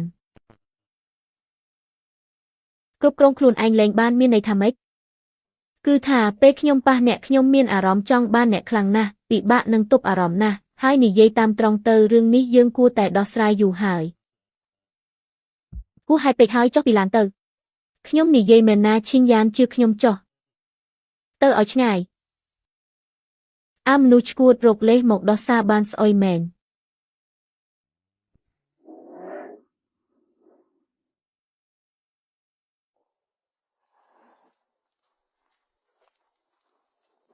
នៅខឹងរឿងកាលពីយប់មិញមែនទេអ្នកនៅមានមុខមកសួរទៀតខ្ញុំសុំទោសក្មេងស្រីស្អាតហើយទន់ភ្លន់ដូចអ្នកនរណាក៏ទប់ចិត្តមិនបានដែរគឺខ្ញុំសម្រស់របស់អ្នកធ្វើឲ្យខ្ញុំវង្វេងស្មារតីពុទ្ធបុត្របើនិយាយទៅកាន់អ្នកអតីប្រហែលជាពុទ្ធបុត្រតែចំពោះអ្នកគឺវាជាអារម្មណ៍ពិតរបស់ខ្ញុំអុយផ្អែមល្ហែមពេកហើយនិយាយមកមើលថ្ងៃនេះទៅណាទៅភោជនីយដ្ឋានមីងហ្វឹងសាកមើលម្ហូបនៅទីនេះប្លែកពីគេម្ហូបដែលខ្ញុំធ្វើក៏ប្លែកដែរហេតុអ្វីអ្នកមិនញ៉ាំឲ្យច្រើនទៅពួកគេកំពុងនិយាយពីគ្រូធ្មម្នាក់ឬថាគាត់ជាអ្នករៀបចំពិធីជប់លៀងនេះតើអ្នកដឹងទេថាគាត់ជានរណាតើអ្នកគិតថាគ្រូធ្មម្នាក់នោះជាមនុស្សបែបណាប្រហែលជាមនុស្សចាស់ជរាមានសក់ស្នឹងពុកមាត់វែងត្រូវហើយខ្ញុំមើលថាគាត់ជាមនុស្សចាស់មិនចេះគោរពខ្លួនឯងចូលចិត្តតែស្រីស្អាតអាយុ20ឆ្នាំអ្នកស្អាតបែបនេះបន្តិចទៀតត្រូវប្រយ័ត្នខ្លួនផង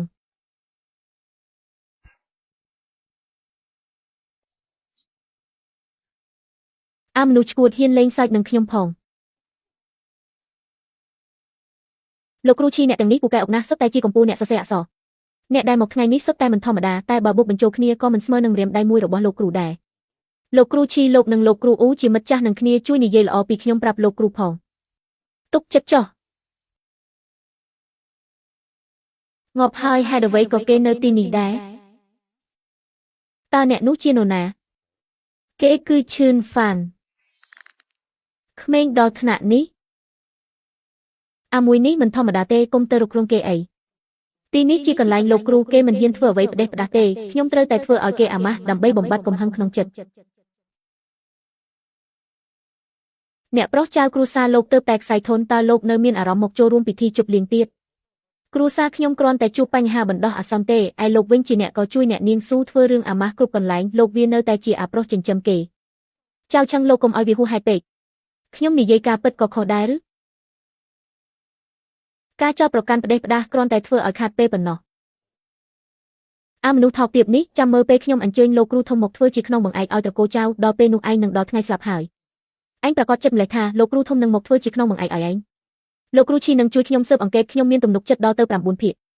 ចំណែកឯងគ្រាន់តែអាស្រ័យមុខមាត់ស៊ូឈីនយ៉ានទើបចូលមកបានលោកគ្រូធំមិនទាំងមើលមុខឯងផងរនាំងអបមង្គលនៅភូមិគ្រឹះយួនវូគឺឯងជាអ្នកធ្វើមែនទេចុះបើមែនហើយម៉េចឯងដឹងទេថារនាំងអបមង្គលនេះបានសម្លាប់មនុស្សដល់ទៅ5នាក់ចុះបើមែនហើយម៉េចឯងមានភស្តុតាងទេបងឈីមិនបានជួបគ្នាយូរហើយលោកក្រៅវាងមិននឹកស្មានថាអ្នកក៏មកដែរលោកគ្រូធំបង្ហាញខ្លួនតើខ្ញុំមិនមកបានយ៉ាងម៉េចម្នាក់នេះអាចចាត់ទុកថាជាកូនសិស្សពាក់កណ្ដាលរបស់ខ្ញុំអ្នកទាំងពីរនេះក៏ដូចគ្នាអាមនុស្សថោកទាបឈឿនហ្វាននេះឲ្យវាជូតស្បែកជើងឲ្យលោកគ្រូឈីក៏មិនសមដែរអាម្នាក់នេះពីមុនជាកូនប្រសារតាមផ្ទះគេត្រូវបានគេអូមិនឥឡូវមកកកាយក្នុងពិធីជប់លៀងរបស់គ្រូធ្មប់ទៀតហើយពិធីជប់លៀងរបស់គ្រូធ្មប់តើអាចមានមនុស្សបែបនេះបានយ៉ាងម៉េចតើអ្នកណាអញ្ជើញអ្នកមកលោកគ្រូអូលិខិតអញ្ជើញនៅណាយកមកឲ្យខ្ញុំមើលបន្តិចលោកគ្រូអូមិនបានឲ្យលិខិតអញ្ជើញខ្ញុំទេកញ្ញាស៊ូអ្នកប្រហែលជាគ្មានដែរមែនទេមែនហើយគឺឈិនហ្វាននាំខ្ញុំមកទេអូគឺអ្នកដែលនាំកញ្ញាស៊ូលួចចូលមកមែនទេឈិនហ្វានអ្នកអាចក្រាស់ជាងនេះទៀតទេឈិនហ្វានបើគ្មានលិខិតអញ្ជើញទេយើងត្រឡប់ទៅវិញទៅខ្ញុំមកទីនេះមិនចាំបាច់ត្រូវការលិខិតអញ្ជើញទេអ្នកទាំងអស់គ្នានៅទីនេះមានមនុស្សម្នាក់លួចចូលមកក្នុងពិធីជប់លៀងគ្រូធ្មប់ចាប់បានហើយនៅមិនព្រមទទួលស្គាល់ទៀតលួចចូលមកពិធីជប់លៀងគ្រូធ្មប់ចង់ស្លាប់មែនទេមនុស្សគ្មានឈ្មោះសោះក៏មានសិទ្ធិមកទីនេះដែរឬបណ្ដេញគាត់ចេញទៅល្អកុំឲ្យគាត់មកបំផ្លាញរឿងរបស់យើងបណ្ដេញចេញទៅចង់តាំងជាមួយខ្ញុំអ្នកនៅក្មេងខ្ចីពេកហើយឈិនហ្វានយើងទៅវិញទៅលោកគ្រូអ៊ូមកដល់ហើយ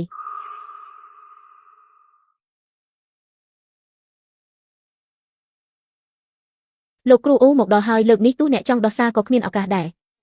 សៀវតាអ្នកគួរតែសារភាពកំហុសទៅលោកគ្រូអ៊ូគឺជាមនុស្សចំណិតរបស់លោកគ្រូធំ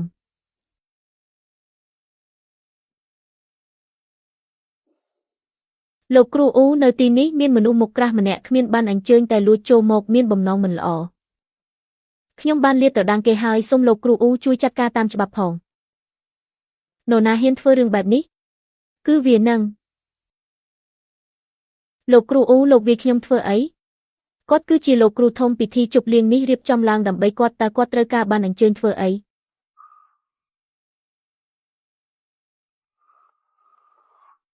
គាត់គឺជាលោកគ្រូធំតើបានជាគាត់លេងសើចជាមួយខ្ញុំបែបនោះលោកគ្រូធំខ្ញុំពិតជាភ្នែកមិនដល់មែនសូមលោកមេត្តាអភ័យទោសឲ្យខ្ញុំផង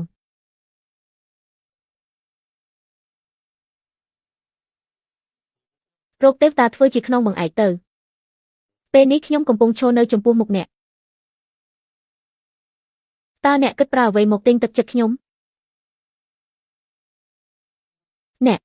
មិនក៏អ្នកជាទេវតាទៅវិញអ្នកគ្រាន់តែជាអ្នកធ្លាក់ខ្លួនប៉ុណ្ណោះម៉េចអ្នកមិនសុខចិត្តមែនទេមិនហ៊ានទេ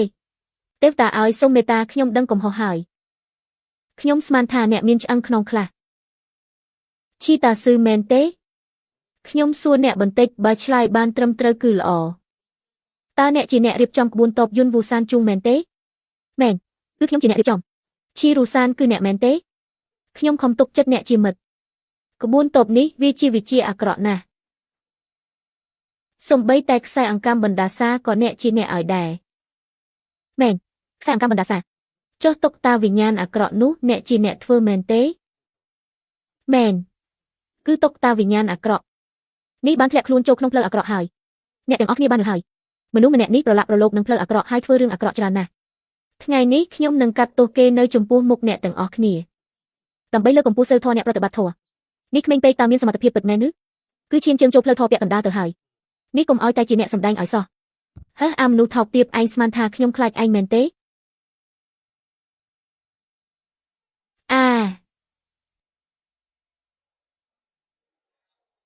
មិនក៏អាចទៅរួចរបស់ខ្ពស់ដល់ថ្នាក់នេះតើនេះអាចទប់ទល់បានមែនឬ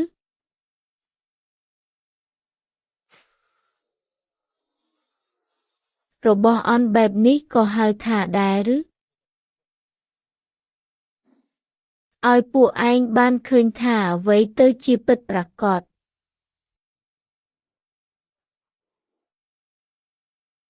មើលទៅយើងមើលស្រាលហើយវិធីសាស្ត្របែបនេះសមជាពិតមែននេះជាការចង្អុលបង្ហាញអ្នកមិនអីទេមិនអីទេសាកសពរបស់ឈីរូសានប្រគល់ឲ្យអ្នកចាត់ការចុះលោកគ្រូកុំបារម្ភចុះលោកឆិនវិញគាត់ប្រហែលជាឆ្លៀតឱកាសរត់បាត់ហើយខ្ញុំនឹងឲ្យគេទៅចាប់គាត់ទុកវាសិនចុះចាប់ផ្ដើមពិធីជប់លៀងសិនលោកគ្រូឆិនតើលោកធ្លាប់មានគូស្រករទេនេះជាចៅស្រីខ្ញុំមិនដឹងថាលោកគ្រូព្រមរៀបការជាមួយគាត់ទេគាត់មិនព្រមទេឆិនយ៉ានដោយឋានៈខ្ញុំពេលនេះតើខ្ញុំមានសិទ្ធិទួលខុសត្រូវលើអ្នកនៅមានហើយតែនៅមិនទាន់គ្រប់គ្រាន់ទេឋានៈលោកគ្រូឆិននៅជីងឆឹងគឺខ្លាំងពូកែហើយតែបើធៀបនឹងត្រកូលមូនៅជីងទូផ្លូវអ្នកនៅវែងឆ្ងាយណាស់ក្បែរខ្លួនជីតាខ្ញុំក៏មានអ្នកដែលគេហៅថាជាលោកគ្រូដែរខ្ញុំយល់ហើយមិនយូរទេខ្ញុំនឹងមានសមត្ថភាពស្មើមុខស្មើមាត់ជាមួយត្រកូលមូអ្នកមានអ្វីចង់និយាយមែនទេចុះបើខ្ញុំសួរគាត់ឥឡូវនេះថាតើគាត់អាចធ្វើបែបហើយភ្លេចវាទៅគាត់ច្បាស់ជាមិនព្រមទេអ្នកមានលុយសុទ្ធទេខ្ចីខ្ញុំ$20ជិះតាក់ស៊ីមកទូរស័ព្ទខ្ញុំអស់ថ្មមនុស្សថោកទាបនេះពេលនេះមិនមែនជាពេលដែលគាត់គួរតែថើបខ្ញុំទេ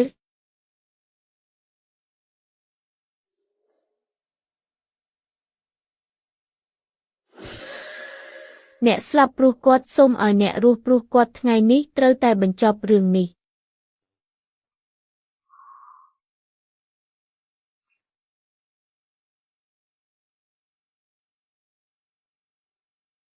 កំហឹងក្នុងចិត្តអ្នកបានរលត់ហើយដល់ពេលចាប់ផ្ដើមជីវិតថ្មីហើយបងឆិនហ្វានអរគុណបងខ្លាំងណាស់ខ្ញុំមិនដឹងសងគុណបងយ៉ាងណាទេជាតិក្រោយខ្ញុំចង់ឲ្យបងរក្សាការចងចាំនេះទុកជាតិក្រោយខ្ញុំនឹងសងគុណបងវិញបែបនេះមិនសូវល្អទេបើបងមិនព្រមខ្ញុំសុកចិត្តមិនទៅចាប់ជាតិសុកចិត្តឲ្យប្រលឹងបែកខ្ចាត់ខ្ចាយបានហើយខ្ញុំនឹងសាកល្បងមើល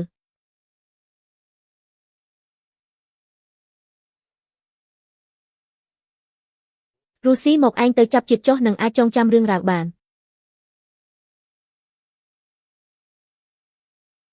បងឈឹងវ៉ាន់អរគុណបងណាស់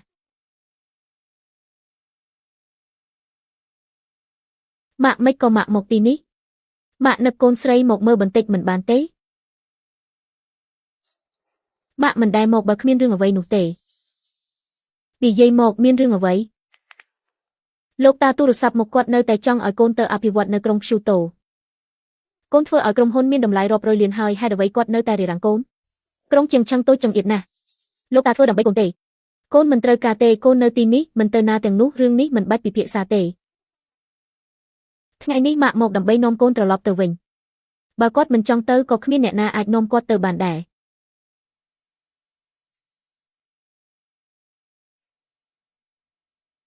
គាត់និយាយត្រូវខ្ញុំមិនទៅទេអ្នកគឺជាការដាក់ទណ្ឌកម្មឡម៉ាក់រឿងលោកជាងមិនពាក់ព័ន្ធនឹងមនុស្សដែលខ្ញុំស្រឡាញ់ទេម៉ាក់ត្រឡប់ទៅវិញទៅខ្ញុំសើបហើយគាត់គ្មានអំណាចគ្មានទ្រព្យជាកូនប្រសារដែលគេដេញចេញពីផ្ទះ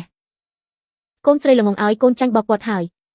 គាត់មិនសាមញ្ញដូចកូនគិតទេមិនយូរទេគាត់នឹងធ្វើឲ្យគ្រប់គ្នាភ្ញាក់ផ្អើលមែនទេអីចឹងខ្ញុំនឹងឲ្យម៉ាក់ឃើញថាគាត់គ្រាន់តែជាមនុស្សឥតប្រយោជន៍ម្នាក់ប៉ុណ្ណោះអាឡុងបង្រៀនអាមនុស្សមកពីស្រុកស្រែនេះឲ្យស្គាល់មេរៀនខ្លះបាទ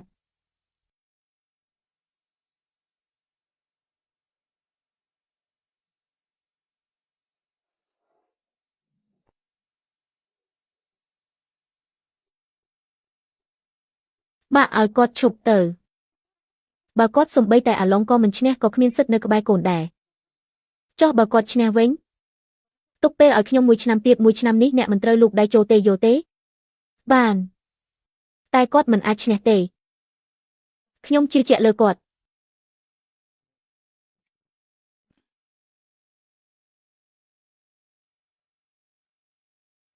អ្នកមិនអីទេខ្ញុំមិនអីទេមើលទៅអ្នកក្រុងព្យូតូដូចជាមិនសូវប៉ុន្មានទេរឿងនេះអាចទៅរួចយ៉ាងម៉េចអាឡុងមិនមែនជាគូប្រកួតរបស់លោកទេអ្នកសន្យាជាមួយខ្ញុំហើយថាបើឆេនហ្វានឈ្នះអ្នកនឹងទុកពេលឲ្យខ្ញុំ1 ឆ្នាំទៀតមួយនេះខុសពីការគិតរបស់ខ្ញុំឲ្យឱកាសគេក៏មិនអីដែរកុំនិយាយច្រើន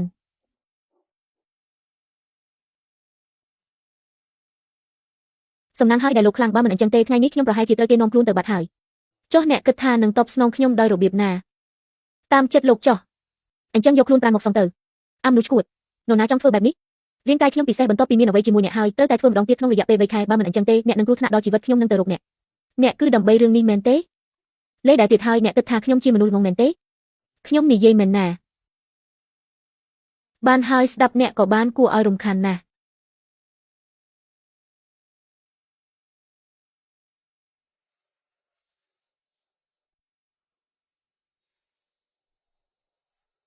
សន្យាថានឹងជូនយន្តការពារខ្លួនមួយដល់ឈីងយ៉ាន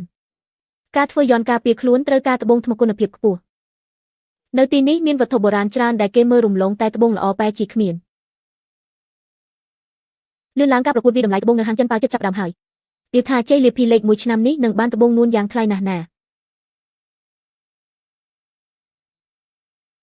ត្បូងនួនយ៉ាងជាត្បូងដ៏កម្រគួរតែទៅសាកល្បងសំណាងមើល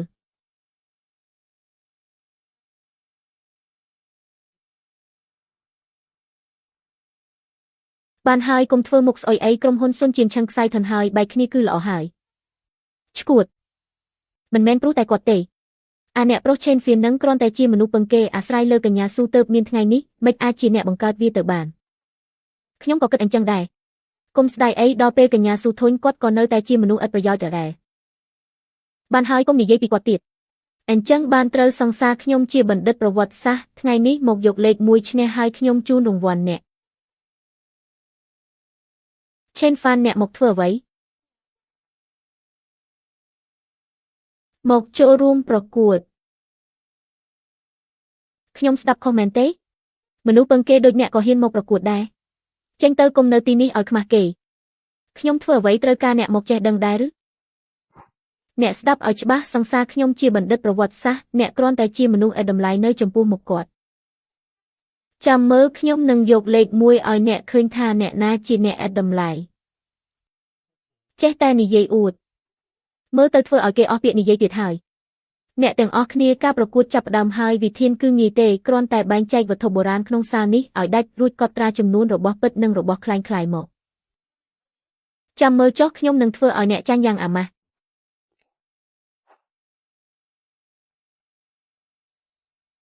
មើលចុះធ្វើពុតជាអីមិនទាន់មើលផងសរសេរចម្លើយបាត់ស្មានថាខ្លួនឯងមានសមត្ថភាពពិសេសមែនទេមើលទៅគាត់ពិតជាគ្មានសមត្ថភាពមែនខ្ញុំពិតជាមើលគាត់ខុសមែន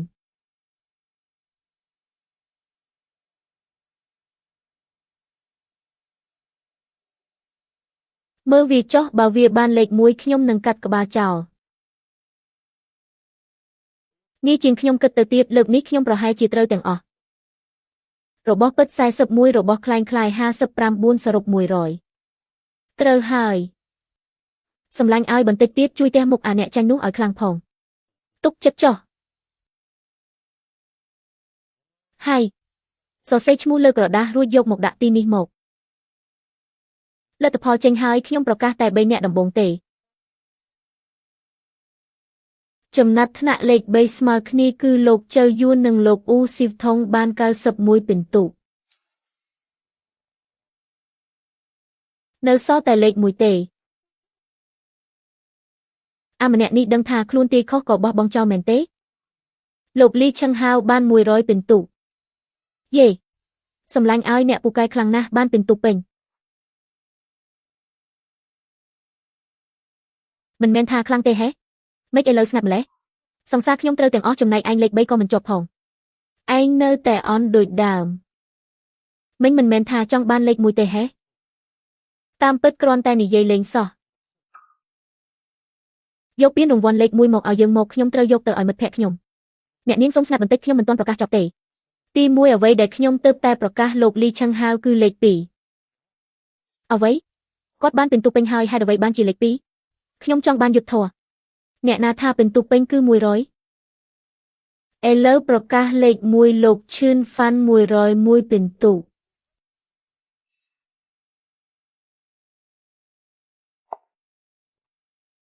នៅលើធ្នើនោះមានវត្ថុបុរាណតែ100ទេយក101ពិន្ទុមកពីណាលេខ1នេះទិញយកមែនទេអ្វីគាត់គ្រាន់តែជាប្រុសមុខស្ពូកអ្នករៀបចំការប្រកួតនេះដើម្បីលើកជើងគាត់មែនទេនៅលើធ្នើមានតែ100មែនតែអ្វីដែលខ្ញុំនិយាយគឺវត្ថុបុរាណទាំងអស់ក្នុងសាលនេះមានតែលោកឈឿនហ្វាន់ទេដែលមើលឃើញវត្ថុបុរាណមួយទៀតក្រៅពីលើធ្នើលោកឈឿនហ្វាន់លោកប្រាប់គាត់ទៅ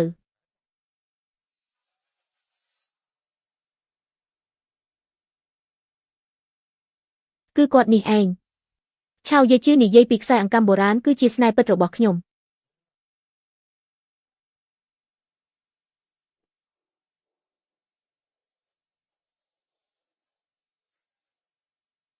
ក្នុងភ្នែកខ្ញុំអ្នកគ្រាន់តែជាខ្យល់ប៉ុណ្ណោះឈឿនហ្វាន់អ្នកគ្រាន់តែជាប្រុសចិញ្ចឹមរបស់ត្រកូលស៊ូកុំមកអួតអាងអីខ្ញុំនឹងនាំអ្នកទៅត្រកូលស៊ូហើយអ្នកនិយាយពាក្យនេះម្ដងទៀតនៅមុខពួកគេទៅហេតុអ្វីខ្ញុំត្រូវទៅជាមួយអ្នក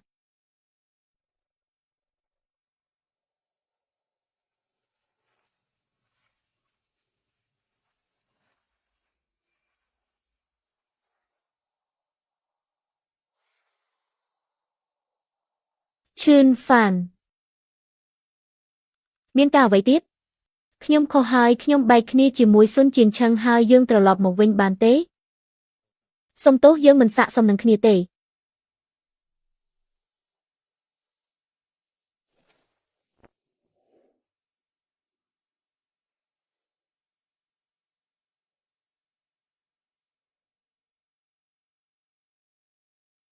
ប្រកាសលទ្ធផលចុះ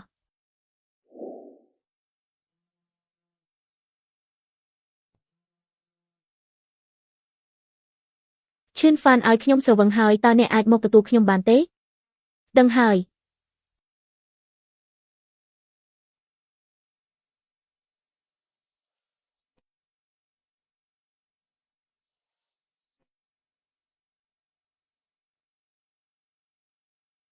ឈឿនហ្វានហេតុអ្វីមិនទាន់មកទៀតកញ្ញាឲ្យយប់ជ្រៅហើយអ្នកនៅម្នាក់ឯងមិនសុវត្ថិភាពទេខ្ញុំជូនអ្នកទៅផ្ទះវិញទៅមិនបាច់ទេអរគុណអីចឹងចុះផ្ទះខ្ញុំនៅជិតនេះទេទៅជាមួយខ្ញុំទៅយើងលេងបន្តទៀតកុំប៉ះខ្ញុំមិនទៅទេឲ្យមុខពេកហើយ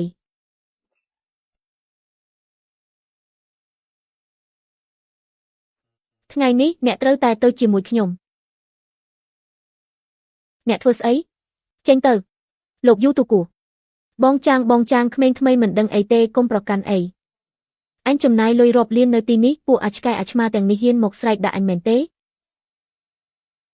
សុំទោសយើងទៅវិញហើយឆាប់ចូលទៅ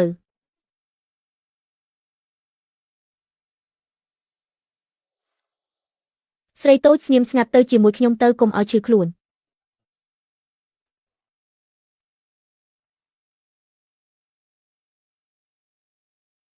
ឈឿនហ្វានអ្នកមកដល់ហើយឯងហ៊ានទាត់ខ្ញុំមែនទេឯងកុំចូលមកមិនអីទេតោះខ្ញុំជូនអ្នកទៅផ្ទះកុំអីខ្ញុំមិនចង់ទៅផ្ទះទេខ្ញុំបងប្រុសអូនខ្លាចណាស់យើងទៅទីនោះទៅ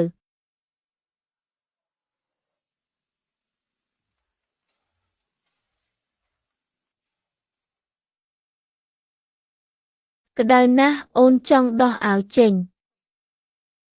ម៉ាស៊ីនត្រជាក់បើក20អង្សាហើយខ្ញុំនឹងបន្ថយវាបន្តិចទៀតមិនអីទេខ្ញុំប្រហែលជាមានបញ្ហាសុខភាពហើយលោកជួយមើលខ្ញុំបន្តិចមកហេតុអ្វីបានជាលោកគ្មានមនោសញ្ចេតនាបែបនេះអ្នកចង់ធ្វើអ្វីប្រុសស្រីនៅជាមួយគ្នាក្នុងបន្ទប់តែមួយតើលោកគិតថាខ្ញុំចង់ធ្វើអ្វីអ្នកនាងឲ្យសុំលេងខ្ញុំទៅចុះយប់នេះខ្ញុំគេងក្នុងបន្ទប់អ្នកគេងនៅបន្ទប់ទទួលភ្ញៀវទៅ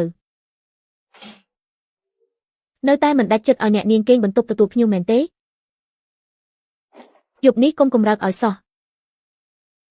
ឈឿនហ្វានលោកមិនមែនជាមនុស្សទេ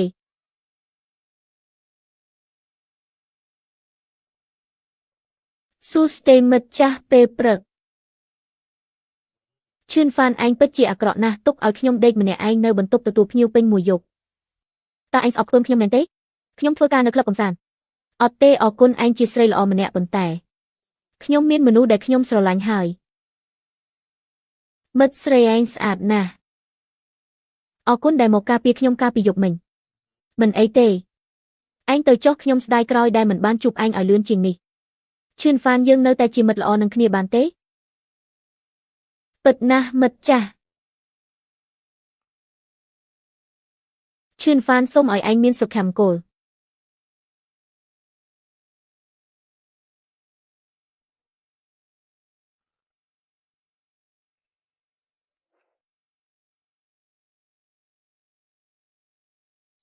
ឈិនយ៉ានចង់ដេកផ្ទះខ្ញុំគាត់ជាអ្នកសុំខ្លួនឯងតើគាត់ចង់បានអីទៀត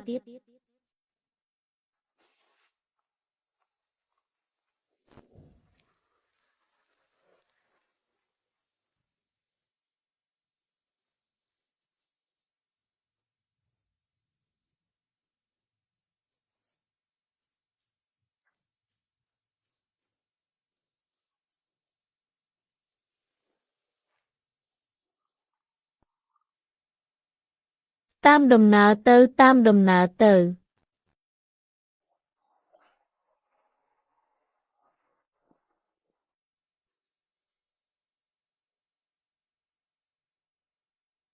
ខ្ញុំនៅជាមួយយន្តតិចទៀតបានទៅដល់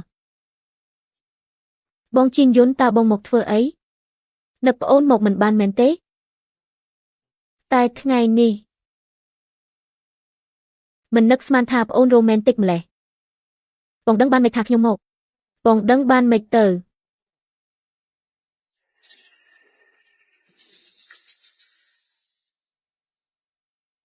បងជាយន្តអាវគេងនេះមិនបានអ្នកដឹងទំហំខ្ញុំឬមួយថ្ងៃនោះកុំបារម្ភខ្ញុំមិនប្រកាន់ទេខ្ញុំទៅបដូរវ៉ានោះសង្ឃឹមថាឈីយូនឹងជឿខ្ញុំអ្នកនាងយ៉ាងនឹកស្មានមិនដល់មែនទេខ្ញុំក៏ថាលីងជឿប្រើលុយអ្នកដែរខ្ញុំសងសឹកមួយទំហឹងធ្វើឲ្យខ្ញុំវង្វេងខ្ញុំគិតចុះគិតឡើងសម្រេចចិត្តធ្វើរឿងនោះនេះរៀបចំឲ្យខ្ញុំមែនទេមិនមែនទេខឹងហើយមកកុហកខ្ញុំទៀតឈិនហ្វាគាត់ឈិនហ្វានេះវាជារឿងអីគឺបែបនេះខ្ញុំគុនគូមើលទៅដឹងថាអ្នកទាំងអស់គ្នានឹងមកទើបត្រៀមទុកមុនរៀបចំកម្មវិធីជួបជុំមិត្តភក្តិអ្នកនាងយ៉ាងក្នុងបន្ទប់ក្តៅណាស់មកអង្គុយត្រង់នេះមកអង្គុយលើនេះស្រួលជាង បងស្រីឈិនយុនកុំសម្លឹងមើលខ្ញុំបែបនេះអង្គុយចុះអ្នកពិតជាទីត្រូវមែនថាពួកយើងទាំងពីរនឹងមកព្រមគ្នា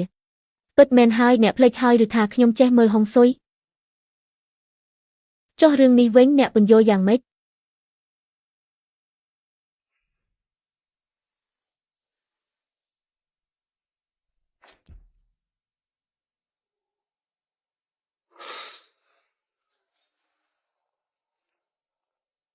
ខ្ញុំឃ្លានហើយអ្នកមីងអ្នកមកធ្វើអ្វីនៅទីនេះខ្ញុំស្មានថាអ្នកទី3ជាអ្នកណាតាមពិតគឺអ្នកសោះឈិនយានស្រីស្អាតម្នាក់នេះគឺជាអ្នកមីងរបស់កញ្ញាស៊ូអាតេរឆានឈិនហ្វានគាត់កំពុងធ្វើស្អីខ្ញុំទីត្រូវថាអ្នកទាំង3នឹងមកក៏ចង់រៀបចំជួបជុំមិត្តភក្តិស្គាល់គ្នាឈិនយានអ្នកឃ្លានហើយមែនទេមកញ៉ាំបាយមកមនុស្សឈួតឬថាខ្ញុំមកដេកនៅទីនេះចេះតែទៅរកស្រីផ្សេងមកឈិនយ៉ាននេះបងទិញឲ្យអូនផ្លាស់ទៅឲ្យស្រួលខ្លួនណា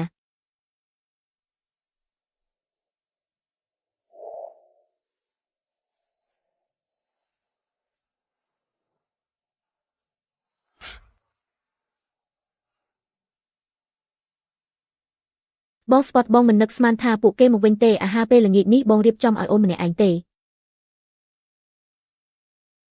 ចុះអាវគេងរបស់ពួកគេអូនត្រូវពន្យល់ម៉េចវាជារឿងចៃដន្យឲ្យទេបងមិនដឹងថាអូនចូលចិត្តបែបណាក៏ទិញគ្រប់ម៉ូដតែម្ដងមិននឹកស្មានថាអ្នកណាជឿអូនក៏ជឿចុះក្រោយនេះអូនលែងខ្វល់ពីបងទៀតហើយឈិនយ៉ាននេះកាបូបអូនទិញថ្មីមែនទេស្អាតណាស់សូមបងមើលបន្តិចទិញតាមអនឡាញបងចូលចិត្តអូនជូនបងស្រាលម្លេះក្នុងនឹងអត់មានដាក់អីទេក្នុងនឹងអត់មានអីទេបងកុំមើលអីចុះយប់នេះយើងលេងមកចុងទៅ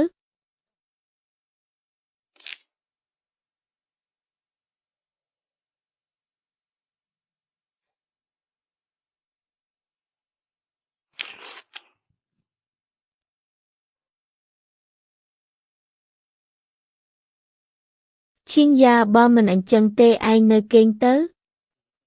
នៅគេងអីគេមនុស្សឈួតល្ងងមនុស្សល្ងងអូយខ្ញុំខុសហើយខ្ញុំខុសមែនទេ